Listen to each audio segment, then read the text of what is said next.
We're live on Tuesday. I can't remember the date, but it's Tuesday. As much I know. Tuesday, August 26th. Captain's log. Captain's log. Dear Diary. Bobo is here. Oh my God, man. I am Bobo. I was just cutting the 90th birthday stuff because it's just so funny. That was a really fun time. It was like, thank you for sharing that. That was really cool. Yeah, that we got to celebrate a 90th birthday. Yeah, it was really neat. Dude, I just rushed in here last minute. Like, you know. What do they call those people? Nonagenarians? Genarians? What's that? You know how there's septuagenarian? I don't know. There's like a... You're over my head. I got to look at this. You're like way over my head. I don't know what the heck you're talking about.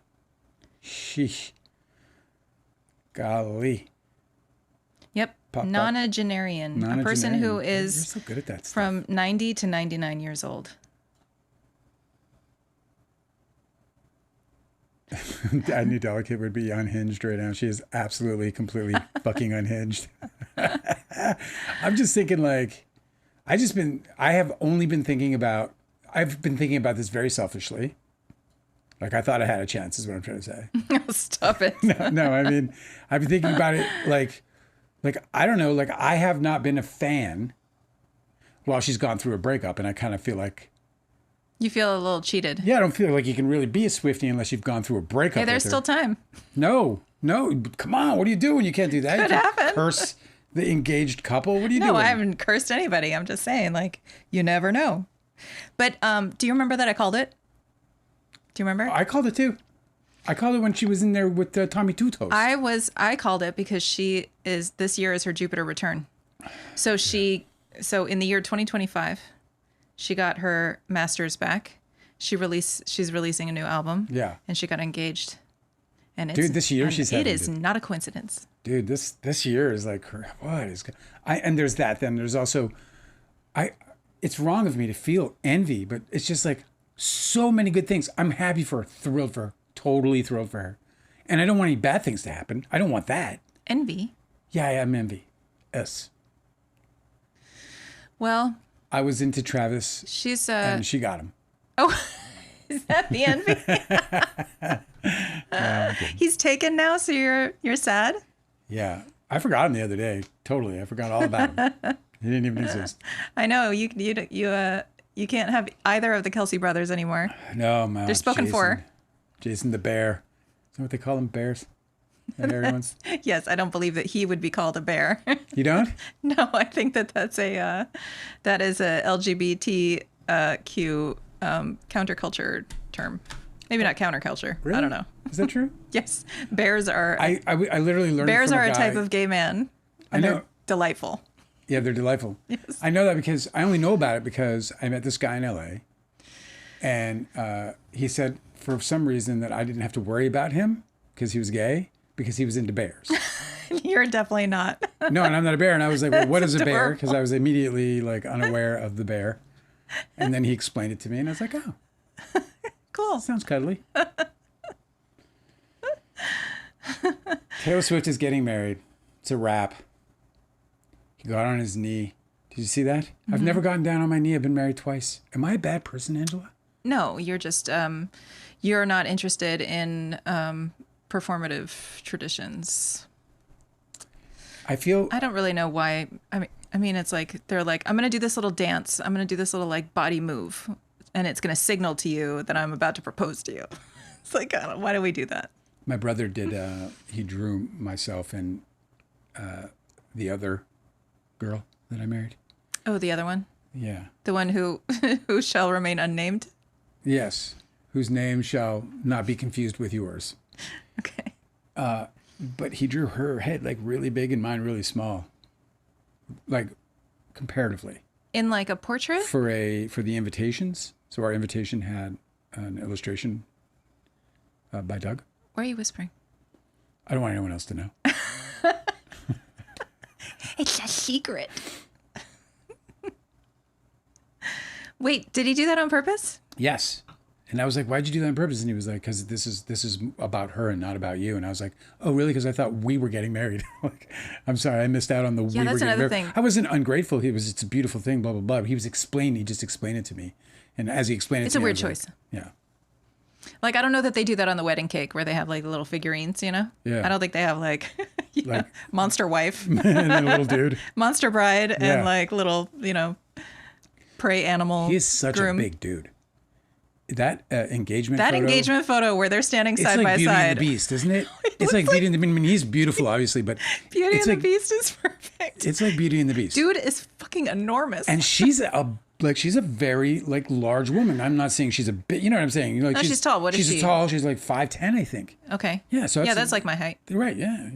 Yeah, he must be huge. And she's like tiny. Like, I mean, because I don't think I've ever stood next to anybody in my life that towered over me the way that picture towers over, where the way he towers over her in that picture. Did I say that right? I think he did. Yeah, that's probably why she was like, oh, that's why he's the one. There's Delicate saying that she doesn't have to worry about security for the rest of her life. Did she ever? Oh, you mean like brawny man security? Also, just like, well, no, but there's actually now, like, she's not wrong in that there's like even a lesser need for it. She's surrounded by bodyguards. I don't know what this. No, I don't think she ever had to worry about that. I think what she's trying to say, Delicate, is that she can now feel a certain kind of safety that she hasn't felt before in the presence of somebody who would protect her and be that, like, I mean, there's no, you hire a guy, you're like, all right, listen, here's your job. Somebody comes at me, you get in between. Mm-hmm. And then you've got Travis Kelce, who's like, his job is to block big dudes. whose love, cannot be doesn't penetrated. Block. He doesn't block, right? He's not a blocker. He can. I don't know anything about football. Tight ends do block. They do? Yes. He is the greatest tight end that ever played the game because of his catching and running after the catch abilities, but really, and his speed. But he's also a great blocker. He's just an all-around terrific player. The Kelce brothers, whatever they put in the cereal in that fucking house, it worked. Somebody said that it looked like it was like when your English teacher marries the gym teacher. Well, it's a thrilling moment. Obviously the Swifties are elated. They're all fucking picking out their dresses. And I was also thinking about not getting invited and how that felt. Do you know what I mean? Not get invited to the Taylor Swift wedding. Oh, well, we don't have a wedding date yet. She hasn't sent out the date. So we might. You're saying there's a chance. Yeah. You didn't get invited to the engagement party. They're like, I've been watching this guy on Reddit and his wife, and I think they should come to the wedding. On YouTube? Yeah. What did I say, Reddit? Mm-hmm. On YouTube? No, because somebody posted us there, see? Oh, okay. Yeah, I'm thinking about the whole, the way we've gone viral. Dale doesn't make mistakes. I don't make mistakes. Every day, I write my mistakes in. If it didn't happen yet, it's manifested. You got to write your mistakes in. By the way, I haven't said hi to everybody. Erica's here. Delicate is here, and she is on fire. Shannon is here, and Demon Child is here. As I said, Bobo's here. We said hello. What's up, Bobo? And then others, but those are the ones that have made themselves known. So good to see everybody. Great to see you. I hate these. She took the picture of the ring, which I guess is like required. I don't know. Maybe she got paid for that picture or something. Yeah. But now we're gonna just be like, it's gonna be like 10 days of like what we know about that rock on her ring finger, and like everybody's analysis about how big the ring is, and I just feel like that just like They better not be chocolate diamonds. Okay. Stokes the worst the consumerist habits. And well, she is Taylor Swift, a capitalist. She has she just released 2 records, her vinyls. They're awesome looking, dude. Like, they're different covers, they're not the same one. That was just a teaser thing. I was probably like what they do so is like they use some of the rejected covers for teaser covers. Do you know what I'm saying? That's probably what they did. Oh, that's not her cover? No, the cover on the cover that I saw today is way cooler, and also they showed like these vinyl. You know how they do the swirly swirls? Swirls, yeah. Yeah. So she's got this really badass. Dude, this girl is flying. Her life is just an absolute fucking dream. Yep. She got Literally like a good flying. guy. Like she got a good guy. Like a really good guy. He's a good guy, I'm telling you. Yeah, he seems like a sweetheart. He really is. They're beautiful people on this planet, you know? Be careful. Don't put Please. celebrities on a pedestal, Dale. Hey, it's you know not what a happens pedestal. when we do that. It's not a pedestal. It's my respect for the men. The men. I respect those men. The Kelce brothers? Yes, I do. Mm-hmm. They do it right. I think Just be careful. I think Jason can drink a little much. There's He risks has to had a being few too many beers. There's risks to being a fan. Sometimes, they break your heart. I've had my heart torn out of my chest so many times. So dramatic. Well, I was a Kevin Spacey. I loved Kevin Spacey. I know. This is what I'm saying. Like, there's so many of those. There's so many of those. Bill Cosby. And there We've will done be this more. before. We've done this before. I mean, anyway. Just be careful.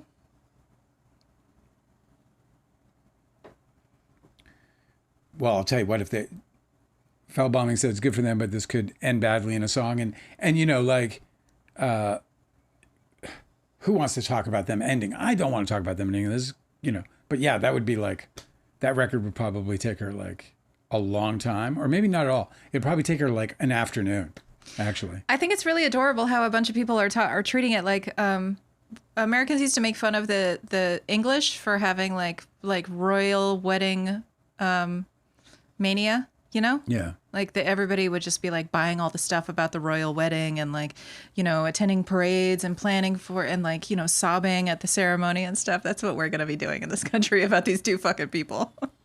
Yeah. So I guess it's They're like prom king and queen of America. they are. They're the prom king and queen So weird. in their late 30s. Aren't they in their late 30s? I have no idea. I think. Actually, I think Trav is. I call him Trav. That's what I call him. I combined their birth charts in a nice little bi-wheel here. Sinistry, Yep. Yeah. And so they're both born in 1989. So how old does that make them? You do the math. I was listening to that record, and I don't know, man. That's definitely not my favorite record. I like that record, but a lot of people think like that's the greatest record, and I don't know, man.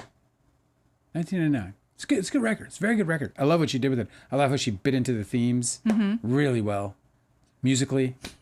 She's a killer. You're such a fan. But they're both born in 89. How about that? Yeah, and what's so cool about if you date somebody who is your same age. How age appropriate. You could, yeah. Yeah, if you date somebody your same age, you have a Jupiter conjunction. A lot of the slower planets are in the same place. Yeah. But that only happens if you're the same age or if you're 12 years apart. Like we are. Yes. And so a Jupiter conjunction is like a kind of like a power couple placement, depending on which house it is. Yeah, that means they're... It means you guys are like force multipliers of each other's efforts, and you bring like good fortune and abundance into each other's lives. It's nice. Yeah, there's a lot of great astrology around that, actually. Oh, yeah. Yeah, they have really amazing... his moon is conjunct her sun. That's a big deal for relationships. Also, his Venus and her Mars are exactly conjoined in her first house. That's a big deal. Yeah. So they're like a couple. Like they were only ever going to be a couple. Like they weren't going to work together. They weren't going to be best friends. Well, couple they are. They. I wonder if she's going to have a child. I mean, she's certainly young enough to have a child. I wonder if they had the conversation. I want to have kids. I want to make my mom a grandmother. Your mom is a grandmother, I know, but a grandmother of my children.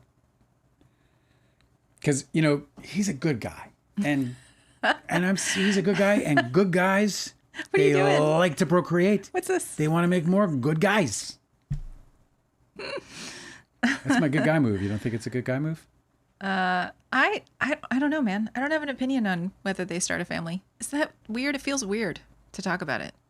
What? Whether they start a family? Yeah, because they're fucking celebrities. Well, the reason is because it's a pregnant Taylor Swift. You got to get your head around it. You'd be like, oh, Taylor Swift pregnant, like actually having a baby. That's because it seemed like she was going to be, if not single, certainly, like if she was gonna like maybe like she would adopt, go to the. It's a weird conversation. All right. What? Two people are getting married. First thing that people said to me was about the babies. Oh, okay, I know. But you and me, we've been together for, I don't know, a long time. How long? 13 plus years. I don't know. Yeah, a really long time. And we don't have kids. So I know. It doesn't always happen. Well, I mean, we're a little more advanced in age than they are. I just, I feel like it's really easy to like slip into like tradition mode, expectation mode. Well, he got on his knee. I know. So forgive it's me. Weird. He got on his knee in a garden. So now you're going to fucking blame me for being in tradition mode? What was so funny about that picture was it was so obviously like floral designed. It's not a garden. Like those flowers aren't growing. They were put there. Yes. Yeah. For the moment. They were like stuck into some foam and then like pinned and placed all over. Dude, man. Like, how like in what movie was it that he came in on a horse? Do you remember that? What? There was a movie we were watching in the proposal. He came in on a horse. For a proposal? Yes. Remember? Yeah. He was a horse. He was on a horse. A horse. He was dressed in a night. I saw it somewhere. Recently. No? Anyway, guys just get ridiculous. He made this fucking thing. Like, holy shit. I mean, he didn't do shit. He was like, I'd like flowers everywhere. Yeah, right. I know. Well, some people, some women have like this, like, wedding fantasy, Yeah. Like they want the big party and the big, like, everything perfect. Yes. I've never been able to relate to that. Personally, I'm a failure of it. Like, I can't. What do you mean a failure? Like, as a man, I can't deliver on it. What do you mean? Like I like to put like together the day, to put the whole. Oh, but it's usually not the dude that plans think it all through. I told you about my friend. He made this whole. He made a short film. Oh, for a proposal? He made a proposal video? No, but it wasn't. It was way better than it wasn't like Justin Baldoni's. Justin Baldoni's was god awful. His was really good. Everyone sitting there we were all watching a short, and it was just going down. And then as the short was like coming to its end, and it's about two guys standing over a dead guy. There's like a bossy, kind of like a gang bossy, like a mob bossy kind of thing. And they're talking over a dead guy in a coffin. And they're like, regrets, or we're going to have regrets, like you got to start thinking about whether or not, we're going to have regrets. And then they start talking about the regrets. And then it eventually leads to his regret that he had waited so long to ask her to marry. And it was like this just emotionally perfect moment. It was devastating to me. Why? Because I was sitting next to my then wife, to whom I did not propose at all. I sat and had a conversation about it. I was like, hey, so, you want to do this or not? Or what do you want to do? Like, yeah, right. Like, I just had a conversation, maybe slopping up some fucking spaghetti or whatever. Do you know what I mean? Yeah. Real romantic. You know what I mean? Just getting away with it. She's sitting there like fucking unimpressed, but he's what's in the pond. And this guy does this thing, and it's fucking brilliant, dude. And so she's sitting next to you, and she's just like fuming about it. I didn't even look her way. I just like was straightforward, just looking forward, and just see what I mean. And I was fucking trying to like penetrate. His name was Kyle, and I was trying to penetrate Kyle with my disdain and my anger toward him into the back of his head, for belittling every man in the room in one moment. He made every man so small. We all just went like, and as it all like came to fruition, because I didn't know I was there for that. Fucking nobody did. He kept the whole thing a damn secret. And I just started to shrink, like I was in the sun too long, like way too long, like a fucking raisin. Yeah. I'm surprised nobody spoke up. Like, God damn it, You're Paul. a real dick, Kyle. Congratulations. And then walk out. Making the rest of us look bad, Kyle. Thanks, Kyle. Take one for the team. Well, that's why I hate this. Just showed up. Hello, Alyssa. That's why I hate this like ring discussion, because it just makes everybody just like start competing. Yeah. Rings, bro. Competing, and they don't have to compete with shit. Who knows what that ring is? That ring probably has a bunch of sentimental purposes to it or whatever. Hopefully, like something will come out that makes it not like a rush to the fucking nearest diamond store or whatever to try and get one like it or whatever. Ugh. Why are people so weird? They gotta buy everything they see. I know. It's strange. Ever since I was younger, I tried to wear jewelry, and I would just like habitually leave my rings on the side of sinks, like public sinks everywhere. Oh. Because I would take them off to wash my hands, and then I just fucking forget them. And I did that so much that I was like, well, I can't have anything nice anymore. So we didn't have rings when we got married because I don't wear them. I don't wear any jewelry. I just find it's like I can't. It's like so easy to lose. I try to watch for a few every Christmas. Every Christmas is like, oh, thank you, watch. I'll try this one. Nope. Every time I just can't. And then I had a wedding ring with my first wife. Yeah. Yeah, and I hated it. I still though reach for it with my thumb to this day. Like I'll just like suddenly get like a phantom. Is that the wrong hand? Yeah. See. Oh. I think with athletes too, like they can't just wear a ring, you know? Like you could get. No. Have you ever heard of degloving? Oh, I don't want to talk about that. It happens. That's a conversation. That Rings are super dangerous if you do anything, or even if you like slip and fall, like accidentally, you could just deglove. It's horrible. I've heard. So that's why a lot of people are using like silicone rings now. They're stretchy. They won't harm you. Yeah. Well, and also like people be like, you know, they put that on and then like 40 years later, they're like, maybe I should have took it off. Because it's like this is like choked. You know, I've seen like, you know, because we gain a little weight along the way. You know, muffin or two, donut, maybe a piece of cake. Wedding cake, maybe. Holy shit, Taylor Swift is getting... Well, we knew it was... of course, when they went to see Tommy Two Toes, we knew it was a wrap. I said so when they were in fucking Ohio. When they went to Ohio. You're going to go Ohio, and then I saw those pictures. You're like, she's not going to Ohio for nothing. Fucking go to Ohio to hang out in the fucking, like, the locals. Well, you know why you're doing the locals. For Tommy Two Toes. You want to hear the legends and all the shit, you know? Fucking A, I knew it right there. I was like, that's a wrap. Tommy Two Toes. I love that he just like got made up and now he just exists in that world for you. Tommy Two Toes lives back in Ohio. He's good friends with the Kelce brothers. If you want to get close to the Kelce brothers, you're eventually going to meet Tommy Two Toes. Yeah, he's like little Dom in the Philadelphia Eagles have a guy. He's just this giant enigma called Little Dom. What does he do? He's security. He's on the fucking field. He talks at the fucking Super Bowl parade. He's Little Dom. He's is he one of those guys that's called little, but he's very big? Huge, massive. That's my favorite. Yeah, Little Dom. Well, they do that in the fucking East Coast everywhere. Little Dom, yeah. For sure. I imagine his name is Dominic. Yeah, something probably. like that. That's really funny. Well, I'm so sorry. Fellbombing is here and says that I think Blake has been under a self-imposed exile from Taylor to save her. Yes. From unwanted publicity. This makes sense to me too. The jerks on the web are desperate to have them fighting. Yeah, and what's funny is that her absence from anything having to do with Taylor Swift, they call that a fight too. Like they'll make up whatever. If they're together, they'll make up that they're fighting. If they're apart, they make up that they're fighting.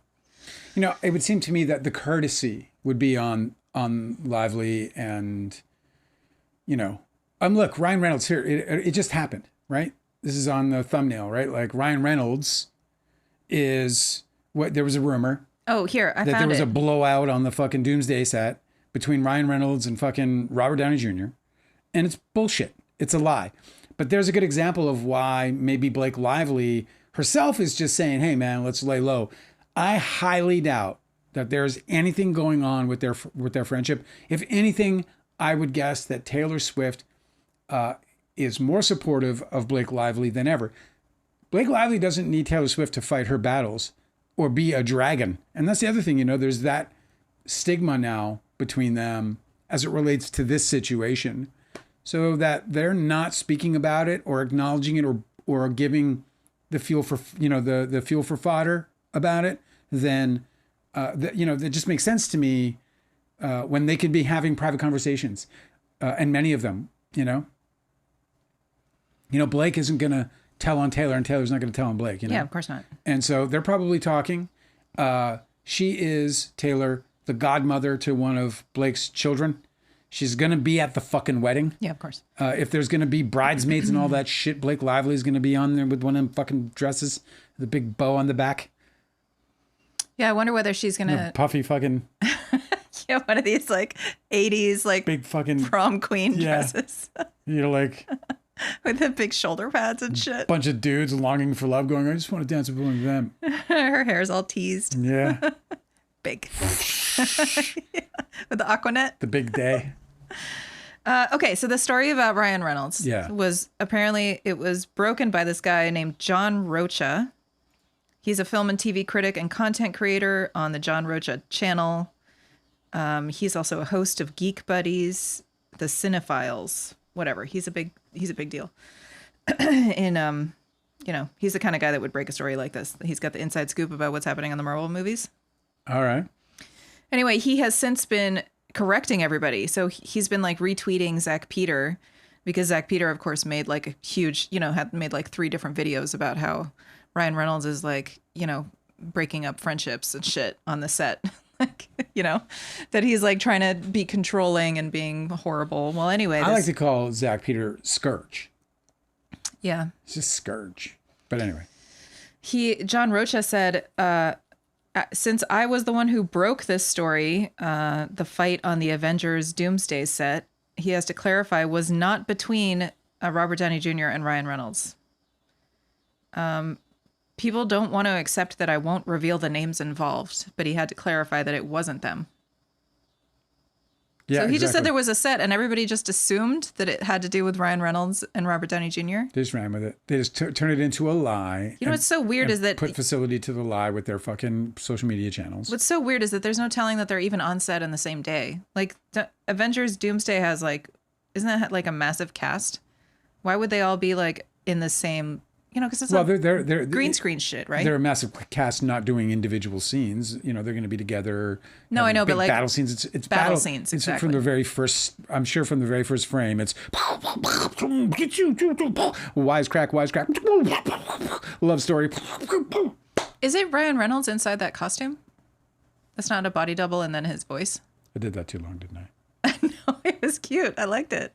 That's my question, though. Do you know the answer? I don't know.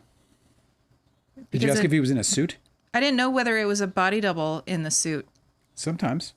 If there's something dangerous happening, it's not going to be him. He's sitting there going, yeah, eating the popcorn, watching his boy. No, I'm sure they're nervous as hell when their stunt doubles are in and doing the crazy stuff. No, I just didn't know whether Ryan Reynolds was ever in the suit. Oh yeah, okay. For sure. Because there are moments when he takes it off, and he makes the wisecrack. Oh yeah, right. Yeah. I haven't watched these movies. Also, I would imagine that he's more than just like a stoic deliverer of lines. He's very animated. Oh, so that's him doing like. So I imagine fucking Fortnite dances and shit. Right? Because you wouldn't really want to have unless it's like a super move you can't do. Why would you want to have somebody else doing you? You'd be like, no, that's all wrong. I would never do that. My elbows don't go in; they go out. Whatever.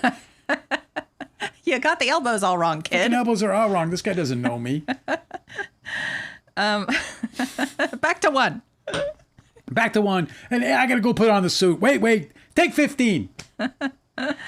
It's so interesting that he is allegedly a Virgo rising. We're not sure about his birth time. Ryan Reynolds, but that puts his Leo house in the 12th house, which is hidden. Yeah. So of course he would be like his most prominent role is where he's like all masked. Yeah. He's not always masked. Maybe that's what I should do. Wear a mask? Mm-hmm. How do we know that you're not? I just like take it off one day. Yeah, eye masks. Anywho. Do you want to get into the chat? John Rocha had to clarify, you idiots, it's not them. Blade Trinity? Ryan was in Blade Trinity? Did you know that my brother, he originated the Blade comic book? Like, not the Blade character, because the Blade character was introduced in another book. But Blade 1 was my bro. That's really fucking cool. Yeah. Yeah, he originated it. The Chris Christopherson character, my brother designed. That's his design. What's the Chris Christopherson character? I don't fucking know. I never read it. I just know that the Chris Christopherson guy was created by my brother on paper. I'm sorry. I'm just my brain is scrambled. Chris Christopherson, the songwriter. Yeah, he played a role. In Blade? Yeah, bro. Where have you been? The guy's career is bonkers. Yeah, I know. What did Chris Christopherson not do? If you told me that Chris Christopherson, I don't believe he was a juggler. Was on the moon landing, I wouldn't even be surprised. I'd be like, oh, of course, he fucking guy's everywhere. Yeah. He was a master angler. Shannon has reminded you today is the deleted acid scene day. Oh shit! I gotta grab it. Did you forget? No, yeah, I did. I told you. You said you would read the acid scene that you cut with you, Scott Bloom, and a bunch of others. That's right, I did, and I will. I'm gonna cue it up while we talk. I'm not gonna do it yet, man. That's, you know, what do you call that? That's the encore. Ah, crap. Ah, crap. Yeah, that's the encore. Delicate said, OMG, LFG. Let's fucking go. Let's fucking go. I can't believe this news. I can't function right now. That's really adorable. I know. Demon so Child great. 1977 said, "What ho! I say, that's a rather dashing hat you're wearing." Well, you know, when your head just becomes unappealing, you cover it. Your head is not unappealing, I disagree. Dale. You know, it's just like, you know, It is very male pattern appealing. baldness or whatever they call it. I'm not like super self-conscious about it, but you know, I'm more comfortable in a hat. You know, is that a bad thing?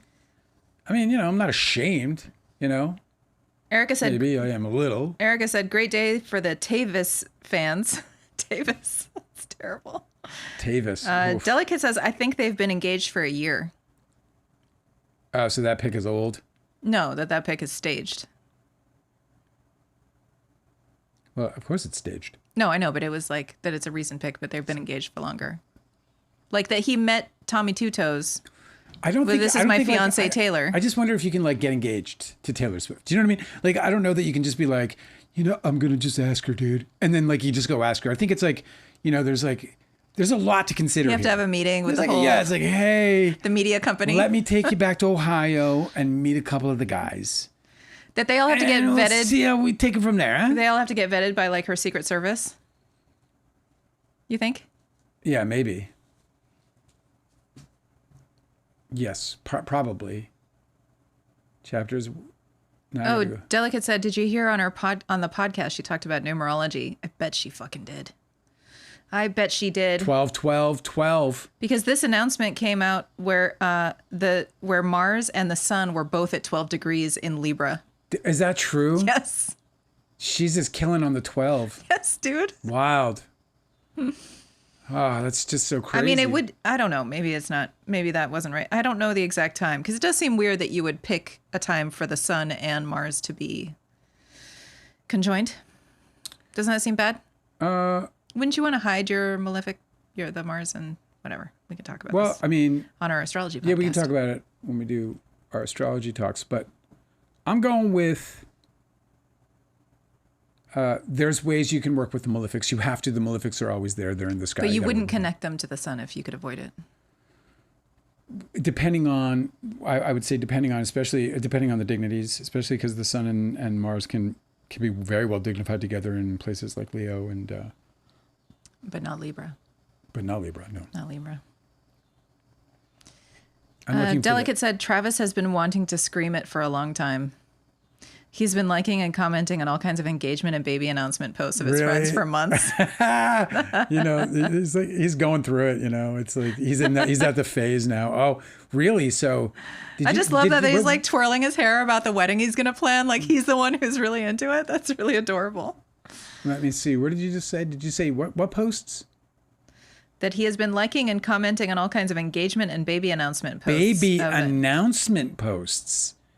I mean, I don't want to read into that, but okay. All right.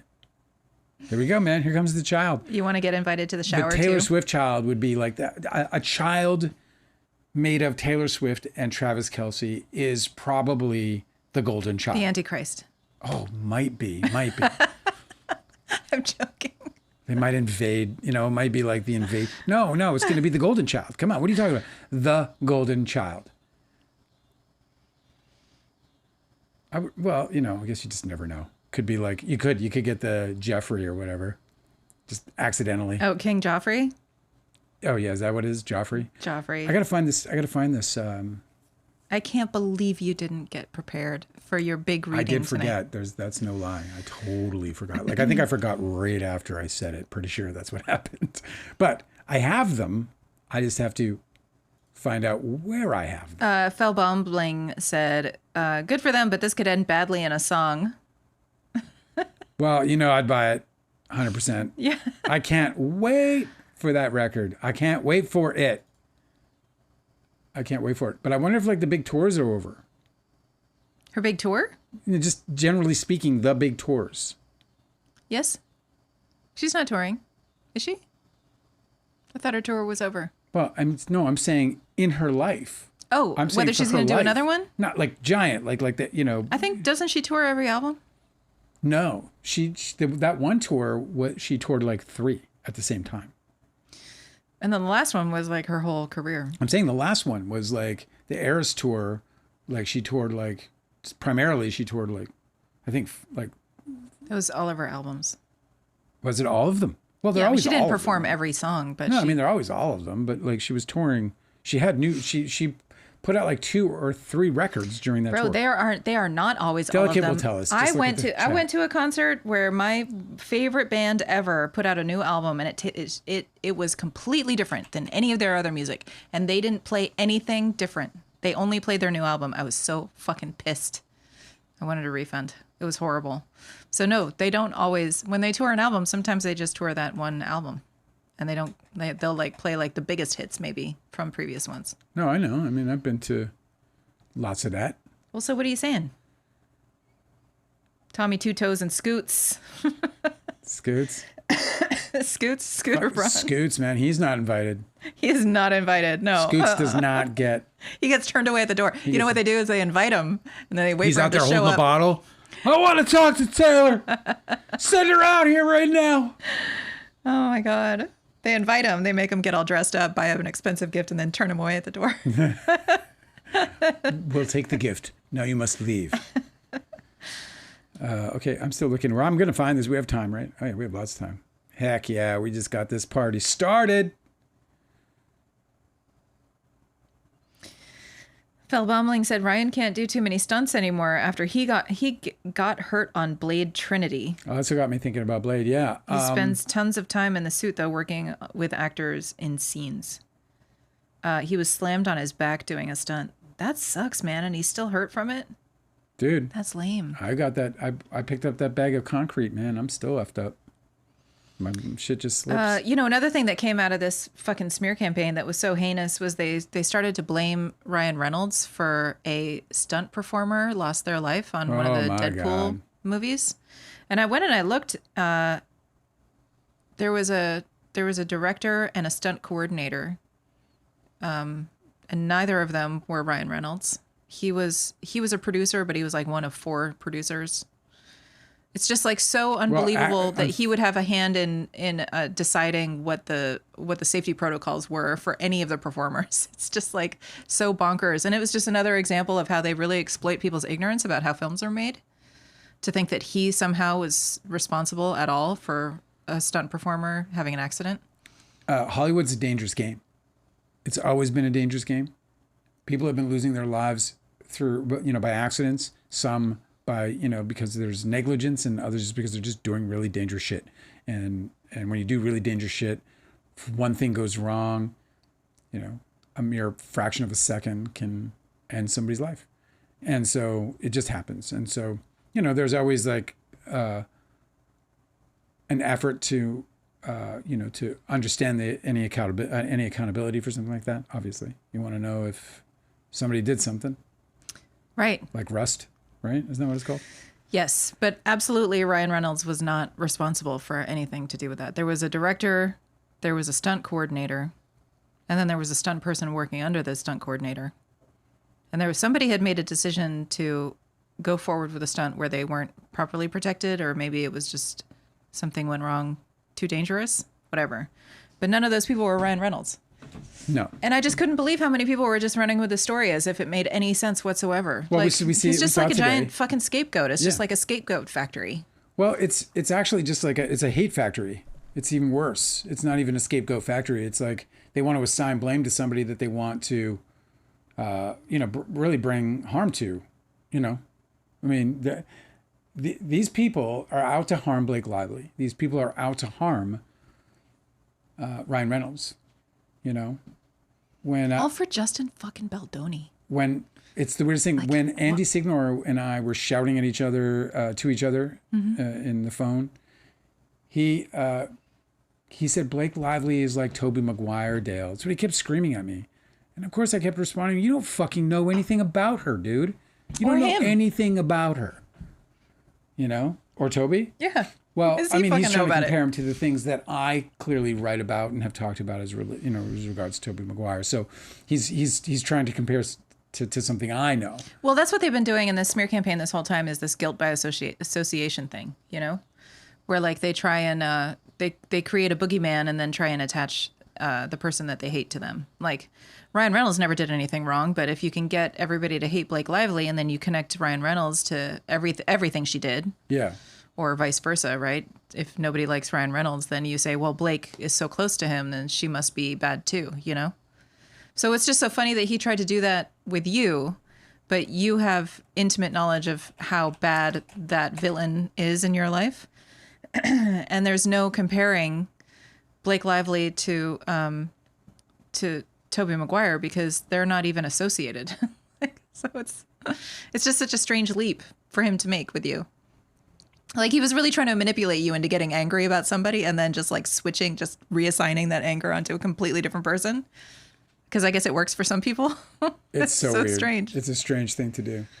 All right. Well, the good news is I found the Great White Owl, which is another, outtake. That wasn't the one you promised. It isn't, but You I'm have to keep hoping it's looking. near that one. Okay. I'm not just going to You're going to keep searching? I am. Lee said, Dale, I finished your book this morning. Oh, you did? I watched Don's Plum this afternoon. Oh, that's so neat. Your book was great, and your film captured the 90s, and I was impressed with the actresses. They were fierce. Yeah, they were. I really think Toby was obsessed with Leo and knew Leo outshone him in the film, Yes. says Lee. We agree on that. Lee said, I used to work for a psychologist. IMO, Toby has a personality disorder. Yeah. Something's wrong with that head, in my opinion. I have to make sure I include my opinion in this because I am not a professional. I am not capable of diagnosing Tobey Maguire or anyone. It's for entertainment But, purposes. and this is only. all for entertainment purposes. But I think that Tobey Maguire, well, that or he had, or I don't know. I mean, to do what he did to us. Yeah, what makes a person act that way? Let me tell you something. That's man. abnormal behavior. Absolutely the amount of- abnormal behavior. The amount of pain that this man inflicted on me, that I am 55 years old. And since that day, every single, like I can tell you like now, it's like every single month, there are numerous days in a month, more than say 3, where I will wake up and I will just suddenly be struck with the emptiness of everything that was taken. And it like comes in a flash, a feeling, like there's a tremendous amount of pain, emotional pain that comes with it. And that will happen to me like 3 or 4 times a month, where I'll just wake up and then I'll be just doing something, whatever it might be. Maybe I'm taking a shower, whatever it might be, walking the dog, and I'll just get hammered with it. Like grief. Like grief. Exactly like grief. Yeah. It is grief. It is grief. And I'll just get hit with that. 55 years old. Because that's how intense and immense the loss was. I think it's so much that it's hard to imagine because it's super intangible because it's like a movie. Like people are like, get over it, make another movie. Like it is really hard to make a movie. It's really, really hard. Especially as involved as you were. I mean, a lot of people think about the people making movies the way they think about actors making movies. Where like actors show up for a month and then that's it. They don't have to think about it again until the press tour, you know? But you were involved in every single step of the creation of that movie. Right, yeah. Leading it.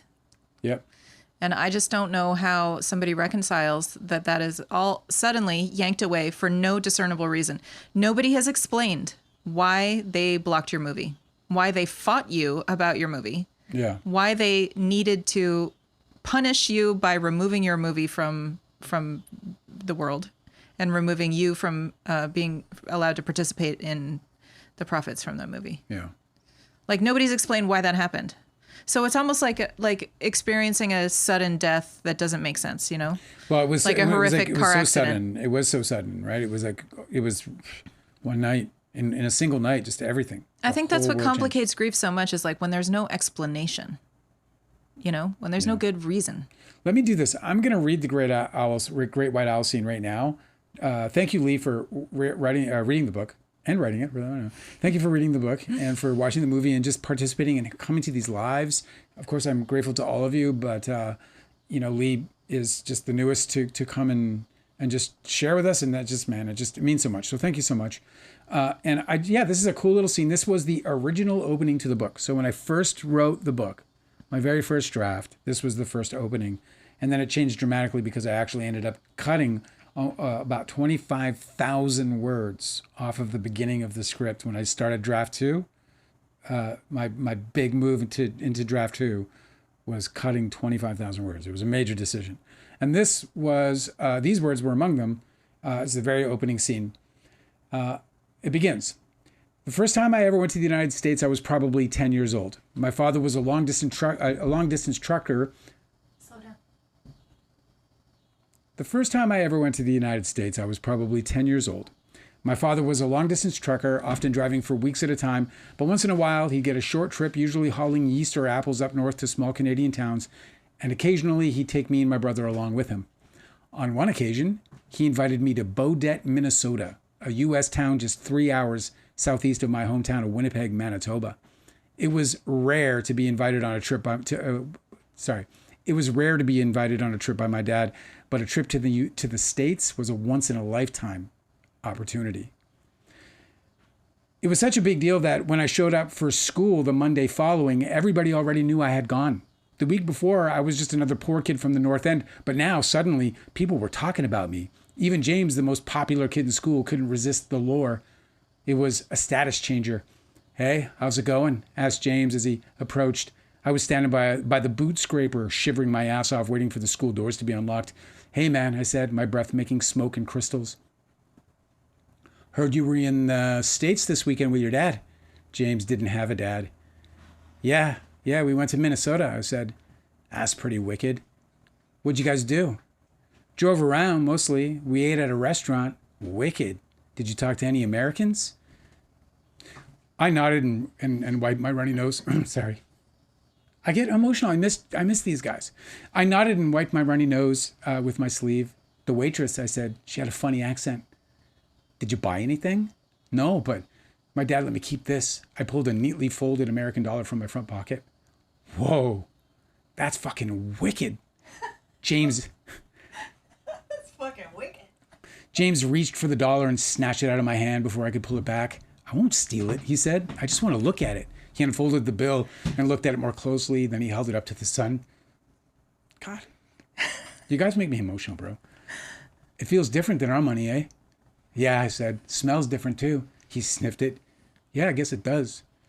Can I have it back now, please?" He handed the money back to me. I said I wasn't going to steal it. "Relax there, boy." I got to pull myself together.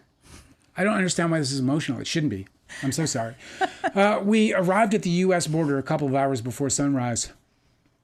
It was a cold winter morning. The moon was almost full and hung low in the hazy winter sky like a dimmed spotlight. I'm so sorry. I don't understand. Stop interrupting yourself. Let me just fucking take a sip of tea. I'm so sorry. I have no idea why I'm being emotional about this. This is fucking stupid. I feel so ridiculous. Just stop apologizing and keep reading. Oh, I don't know. It's me hard. It's my dad, I think. He's like, I haven't seen him in 10 years. We had arrived at the U.S. border a couple of hours before sunrise. It was a cold winter morning. The moon was almost full and hung low in the hazy winter sky like a dimmed spotlight. My dad was into U.S. Customs to sort out his paperwork while I waited in the truck under strict orders to stay put. I rolled my window down and breathed in the cold American air. It felt different to me somehow, even though I knew it couldn't be. Being on the edge of America was thrilling, but it was also a terrible tease. I wanted to see a big city with skyscrapers and giant shopping malls. I wanted to drive through neighborhoods and watch Americans in the wild. I desperately wanted to get out of the truck and plant my feet on the ground and feel the United States of America under my feet. I scanned the area, observing the American versions of trees, buildings, roads, street signs. Everything was glittering and pristine from a fresh sheet of snow. American snow. Then I froze on a truly wonderful sight. Perched atop a sign that read, "Welcome to the United States of America," was a massive snowy owl. The black and gray flecks on its wings and back looked like a king's cape thrown over broad shoulders. It turned its head slowly toward me and fixed its...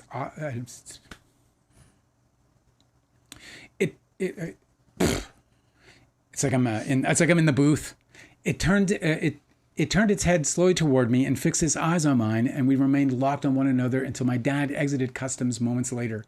The owl's head swiveled to my father, who was looking down at his paperwork, unaware of the bird watching him closely. Then, when the owl decided my dad had gotten too close, why? I have no idea why. It unfolded its great wings and lifted up off the sign. Everything slowed. My father tilted his head upward toward the owl as it flapped above. The owl's wingspan dwarfing him. For an instant, I could see them both framed perfectly in the windscreen of my dad's white Freightliner. They don't make white Freightliners anymore, you know. It was beautiful, like a painting. And then, in an instant, the owl was gone. My dad started talking before climbing up into the cab. I couldn't hear him over the gurgling diesel engine, so I stretched over the center console to get my eyes on his lips. "Did you see that thing?" said his lips.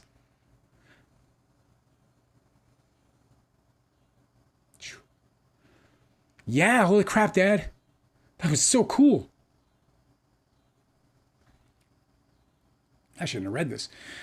He pulled himself up onto the cab behind the wheel. Oh, my dad's all right. He pulled himself up onto the cab and behind the wheel. In one fluid motion, he managed to close the door, engage the clutch, and after a couple of tries, grind the truck into first gear. The truck rumbled forward as he eased off the clutch. "That was a great white owl, Dale," he said. It looked right at me, Dad, right in my eyes. "Did it really? I swear." "That means something, son." "It does?" "Oh, absolutely. Those birds are extremely rare." "What does it mean?" "I'm not sure, but it means something, I can tell you that much." My dad shifted gears. So cute. I like the dialogue better. My dad shifted gears and the truck gained some momentum. And just like that, he said, while bouncing in his spring-loaded seat, "You're in the States, kiddo." He glanced at me with a big smile and then started cranking on his big giant steering wheel. "I love it here," I said. "How do you know? You're not even 2 clicks into the country yet." I shrugged. "I just do." I adjusted in my seat. It was hard to sit still with... What the fuck?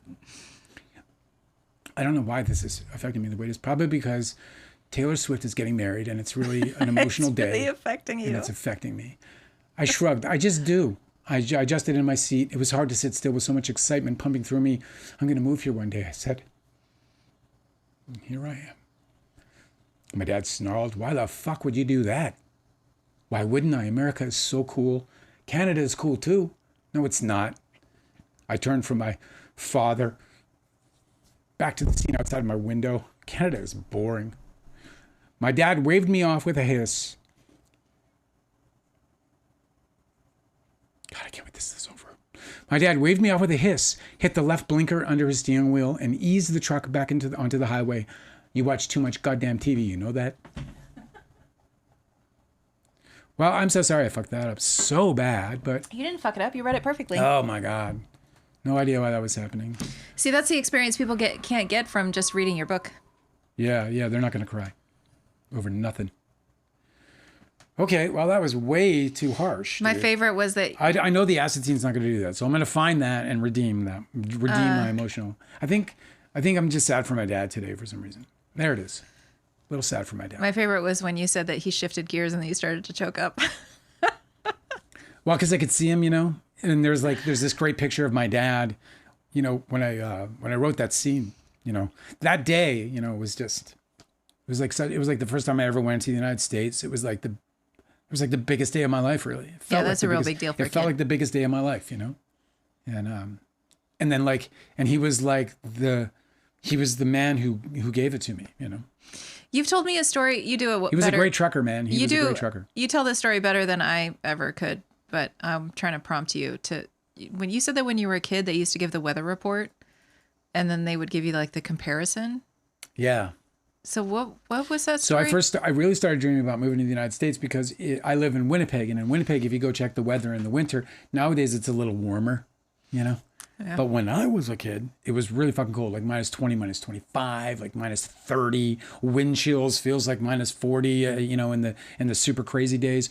Frostbite in less than 30 seconds, exposed skin, blah blah blah. We're walking out like fucking spacemen. In our fucking suits, and you saw it in the Christmas Story. Like just bundled that's up. a part of what that was shot in Toronto. With all that snow. So I'm sorry, where was I? The weather report. Yeah, so then I would sit in the morning. We had this weather channel. It was just like this. It was just like text on a screen showing the weather conditions for the day, and it would be like a forecast for Winnipeg. And then it would just go in and show like a ticker of all the different places, and it would show the United States. And I would stare at Los Angeles. I would just stare at it, and I would just be like, I want that so bad, because I'd be sitting in -30, and I'd be looking, and this is Celsius, so I'd be looking at the American, it was like middle of January, and it's like +20. And I'm like, oh my God. And sunny And every day. sunny every day. Yeah. So I started dreaming of moving to the United States because of watching the Weather Channel, and just absolutely like loathing stepping outside every day in -30 or whatever it is to go to school. You made it. There I was, man, fucking palm trees. Oh, I'm so sorry for that. I really had no idea I was going to get to. I don't know why I'm emotional. Maybe it is because, there's a weird thing that happens. Like, obviously Taylor Swift means nothing to me personally, but it's like a really happy moment.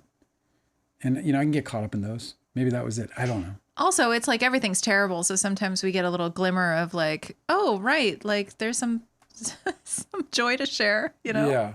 It's kind of like everybody just is just like clamoring for it. I'll read that scene again sometime in the future, and when I do, I'll probably not sob like a fool. Well, you could record your audiobook and like sob the whole way through and just take those breaks and just read, because like, when you could just edit those spaces out. Yeah. Right. What are you typing on your Electric wine. See if that gets it. This might be it. Oh, you're searching? Yeah. Did you delete it? I didn't delete it. No. I have the scene. I'm excited to read it. Cosmic Urgency is with us. What's up, Cosmic Urgency? I hope you didn't see me correctly. The question from Cosmic Urgency is, yes. Pose it. Why is Taylor Swift marrying someone she's been dating for way less than her last relationship? Did he baby trap her, or is she entering her Liz Taylor era? Did he baby trap her? My original what is my headline? Was it Mr. and Mrs. Taylor Swift, right? Yeah, Mr. and Mrs. Smith. No, Swift. Sorry, I put Taylor Swift because it couldn't make it fit properly. Erica Answers said they've been dating for 2 years. That's a pretty normal amount of time to date before getting engaged. I got married after 1, and with you, well. What'd you say about me? Are you talking about me? Damn it! Are you talking about me? You can say it to my face. With you. Mm-hmm. I can't remember what I was saying now.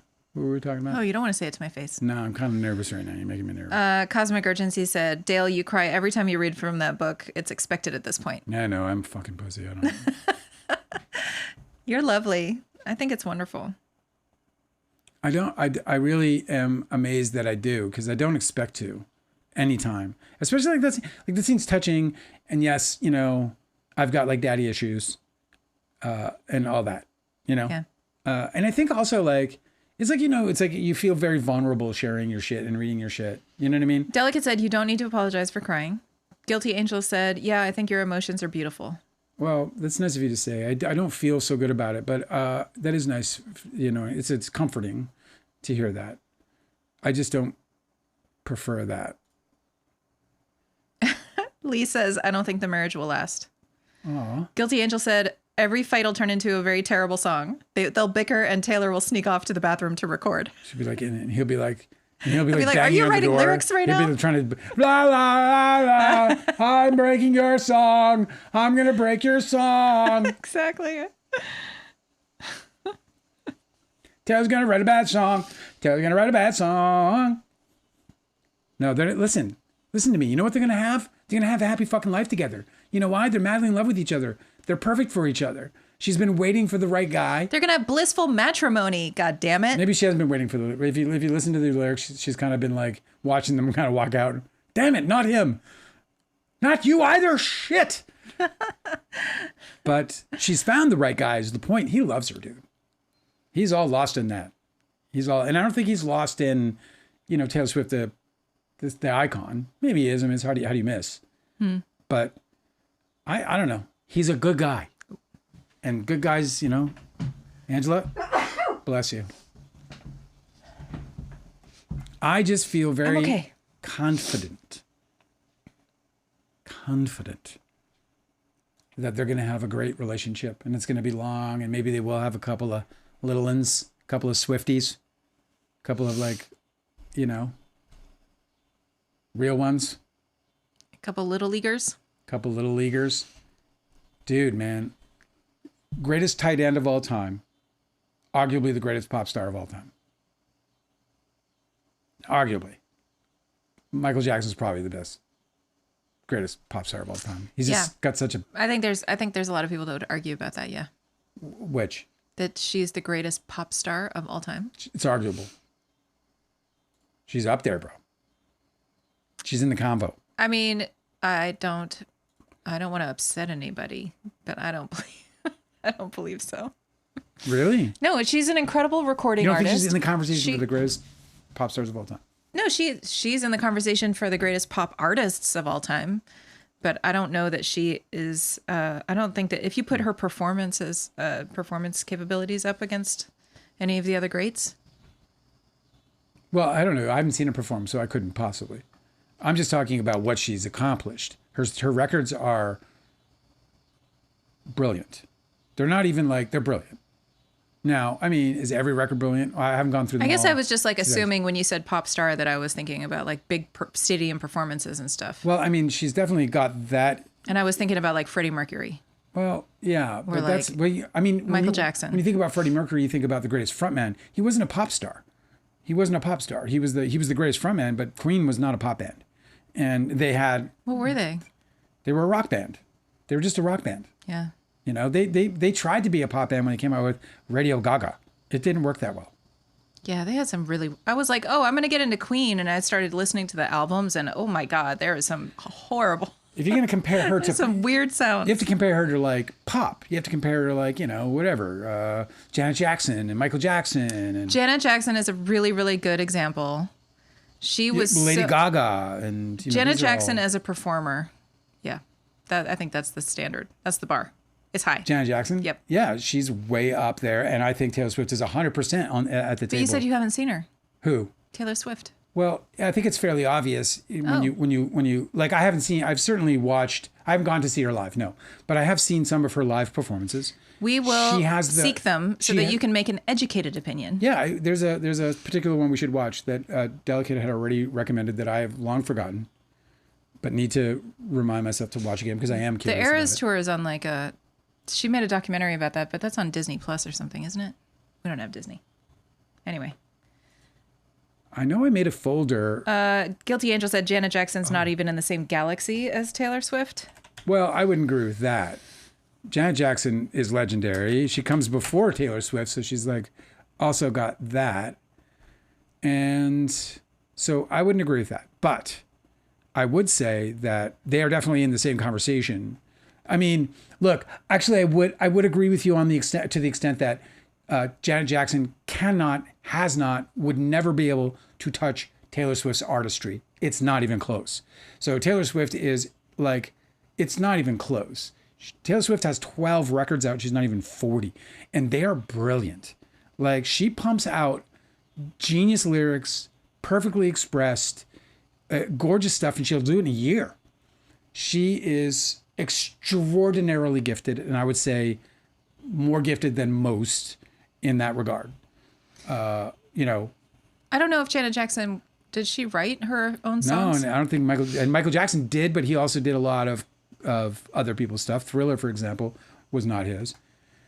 Michael Jackson, though, was but Michael Jackson's why Michael Jackson is a really good example, and definitely in the conversation about which of those two would be the greatest pop star of all time, because Michael Jackson was Mozart-like level gifted. This guy, he changed music at 12 years old. You know what I mean? He was a prodigy that we were on the same planet as fucking Michael Jackson at the same time is not so dissimilar to being on the same planet as Mozart at the same time. That's how good he was.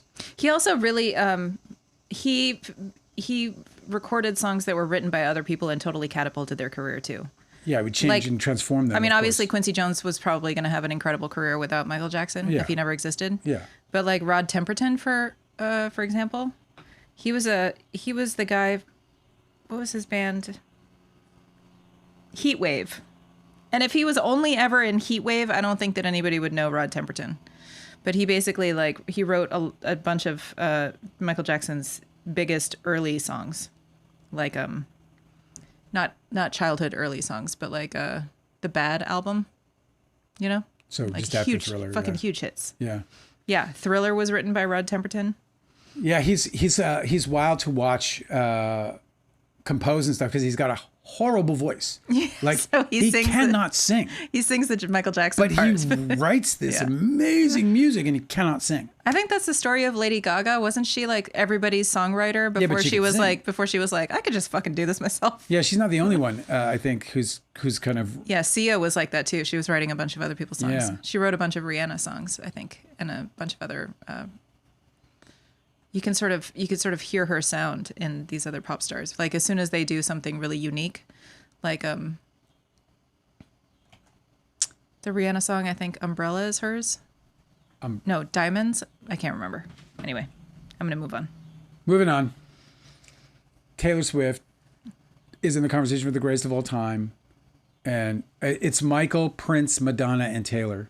Yeah, I think that's extremely Madonna. well Why did put. I totally forget about her? Well, Madonna wouldn't make it. Hugest pop star, best pop Yeah. performer in the female category. Absolutely, Madonna for sure. Yeah, I mean she is the queen. Yeah, She's the queen. so cool. I would say that Cosmic Urgency, this is why we miss you, bro, because you bring this level. You level us up a little bit. That's right. You level us up, man. You know? Don't deprive us. Level us up. Stevie Nicks, yes. Stevie's a mentor to Taylor. She emulated her. Well, this is where, and again, Taylor Swift is on that list of Michael, Prince, Madonna, Taylor. Taylor Swift is arguably the best songwriter out of all of them overall in terms of her just output of being able to put out constantly great, solid work. It's a really, I mean, Prince is just, no, she can't be better than Prince. She can't be. I tried for a second, but it didn't last for more than a couple seconds. No, it can't happen. She can't be better than Prince. Nobody's better than Prince. No, do you know what? Do you know how many songs that we don't know about that Prince wrote? He has I think he has thousands of unreleased songs right now. They can't do anything with. He was so prolific. They don't even know what to do with his stuff. It was. Hey, I just came up with a horrific thought. You want to hear it? Yeah. Of course you do. Yeah. What if, after they're married, that Travis convinces her to let him sing on one of her records? Oh fuck. What if she convinces him? Because she's the kind of artist who'd be like, I'll make something out of nothing here.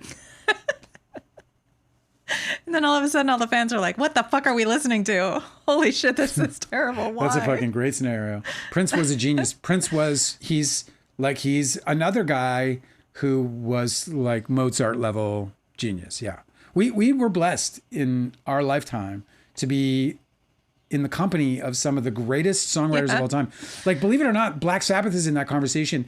And in particular, Bill Ward is the lyricist. Like, he wrote lyrics that have stayed with us for decades, that will never leave us, and that changed music and people's approach to music.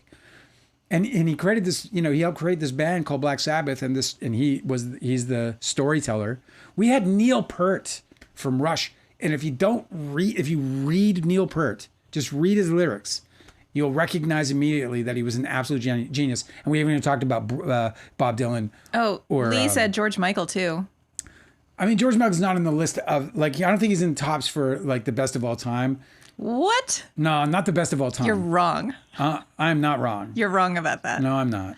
George Michael's not in the list of the best of all time? No, pop stars of all time? You must not be exposed to George Michael the way that the rest of us have been blessed. Faith was in my veins. And the album right after that, too. But live, he was it. like a Freddie Mercury. What was that record? It was undeniable charisma, like stage presence. Who? George Michael. Yeah. George Michael, yes. Put some respect on his name. Vocally, he's one of the greatest. He was a full package all around. Come on. Father Figure is a song that I think can never be forgotten. Can never be forgotten. So, it's a great conversation. I love this conversation. Guilty Angel is offering so many. Lee said Elton John. Guilty Angel said Cher, Tony Braxton. But those guys are like, I don't know, like Elton John. Like Elton John's like a rocker to me. I mean, I guess he's a pop guy too. Lee said David Bowie. Yeah, we were so fortunate to be around with David Bowie. Fucking like they just keep pouring out. We haven't even gotten into the grunge age or like yeah. we got like they didn't. Nobody even brought up the Allman Brothers. Like Dwayne Allman was a literal genius. Elliott Smith, forget about it. Okay, but that's a bit of a departure, don't you think? We're losing our minds at this point. We're just naming names, just random names. We're like a AI generator. Demon Child used to hate Prince actively until he went to see him live, or she went to see him live. I'm sorry if I'm misgendering you. Until they went to see him live, it was like being touched by the hand of God. Unbelievable. I bet. There's a scene that I wrote in the screenplay behind me called "I Am Loving You," and in the scene, the main character's wife is. She wants to pay for tickets to go to a Prince concert. And I actually had to change it because he died. But in the original draft, it was a Prince concert. I was, so sad. And then it was like, you're all heartbroken that Prince is gone. And then you're like, it's like, how you like come across the photograph. You're like, oh no, the photograph. That happened to me with the script. I was like reading my script. I was like, oh God, I have to change this.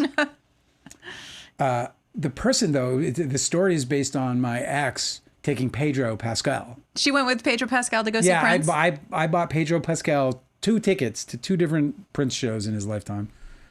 I paid for that shit. I did not go, though. I love that now that he's a big celebrity, we've heard so much about his backstory. Like they write a lot about his like coming up as a struggling actor. Yeah. And his story involves a bunch of people in his life, just like satellites all around him that are helping him constantly, paying for stuff, supporting him, doing all these things. And even you said you bought him two Prince tickets. I got that's you fucking damn right, dude. That's amazing. I paid for those things. I wonder I have to go look at his astrology chart to figure out like what is the secret sauce of being somebody who everybody is just like taking care of and gifting and paying for stuff for their it's whole like life. My bragging rights at the cooler on Monday morning. There was a time when I had more money than Pedro Pascal. I'm not shitting you. That's great. Oh, Erica said Brits love Robbie Williams, but Americans have no idea who he is. My Robin Williams story. Robbie Williams. My Robbie Williams story is so funny because I was hanging out with this guy in a boy band called My Town. And they were signed and they were going to be this big thing or whatever. And I got to know them. I forget how I got introduced. I got to know a couple of them, and one guy I got close with. And we were going on a hike on Runyon Canyon in Hollywood Hills. And we're hiking up, and then he goes, "Holy shit!" And I was like, "What?" And he goes, "If this was fucking, England or Ireland or whatever, they'd be fucking mobbing that guy right there." And he pointed to Robbie Williams, who had just walked past us. Not a fucking soul even looking in his direction. I've seen him in LA before too, and he was just like walking around. Nobody recognized him. I only knew about him because my husband at the time was English, and he was like, "Oh my God, this fucking Robbie Williams right there." Nobody noticed. It is kind of amazing that he like cut his fame off at the ocean. It's amazing, dude. Like his fame did not cross the sea. It wouldn't come over here. And yet like he's brilliant. Mm-hmm. Like and genuinely, this is the wildest thing about him. The first, like as soon as, dude told me all about him, I was like, okay, well, Paul, I was like, okay, let's fucking hear him. I never heard him. He's like, oh, when we go back, we'll listen to him. So we sat down and I listened to, he had all CDs, or a bunch of them anyways. And so we just listened to him for like a couple of hours. Fucking brilliant. Oh yeah, like a staggering fucking genius. It's such a strange choice too, because he must have loved his anonymity so much that he was willing to sacrifice enormous wealth. Because if he had tapped into the American market, I mean, he would have been so rich.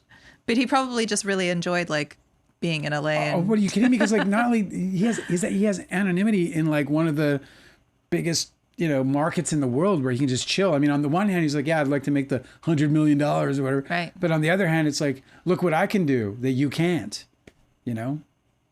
Fucking smoking cigarettes outside the cafe. Did you ever see that music video where he's wearing a meat suit? Yes. Where the premise is that he strips down, takes all his clothes off, and then he starts to take his skin off too, until he's just a guy in a meat suit. It's a really great music video. I want to watch. He's got that. Doesn't he have like an animation thing that we want to watch? I have no idea. On Paramount Plus. I don't know, but I was saying about the meat suit. Okay, yeah, about the meat suit. Yeah. What? Yeah, of course. Apparently, his the story of that shoot was that he spent like 8 hours in hair and makeup or something to get dressed up in this like full body like glistening wet meat suit. It's supposed to be him skinned, And he said that before he was gonna like go through the long process of having it meticulously taken off, that he decided to like run around and terrorize people. So he had ran up to a restaurant and like did one of these in the window. So he's like in this flesh suit. I just think that's really funny. That is very funny. Because nobody recognized who he was. He was just this guy in a fucking horrific costume. Cosmic Urgency said, I remember Robbie Williams trying to make it over here. He had a music video on TRL for a while, as I recall. Was it that he was trying to make it? It's so weird that it didn't stick. What are you looking up? I'm looking for the church scene. You can't find it? I don't know yet. You want to push it till tomorrow? You want to find it I found later? it. You found it? I found it. Yay! Did you want to talk about anything else tonight before? Okay. Well, I'm gonna read this. Yeah, but not yet. Okay. I found it. Okay, that's great. Do you want to talk about anything else tonight? Yeah, I'm so cool. I'm like the coolest guy sometimes, man.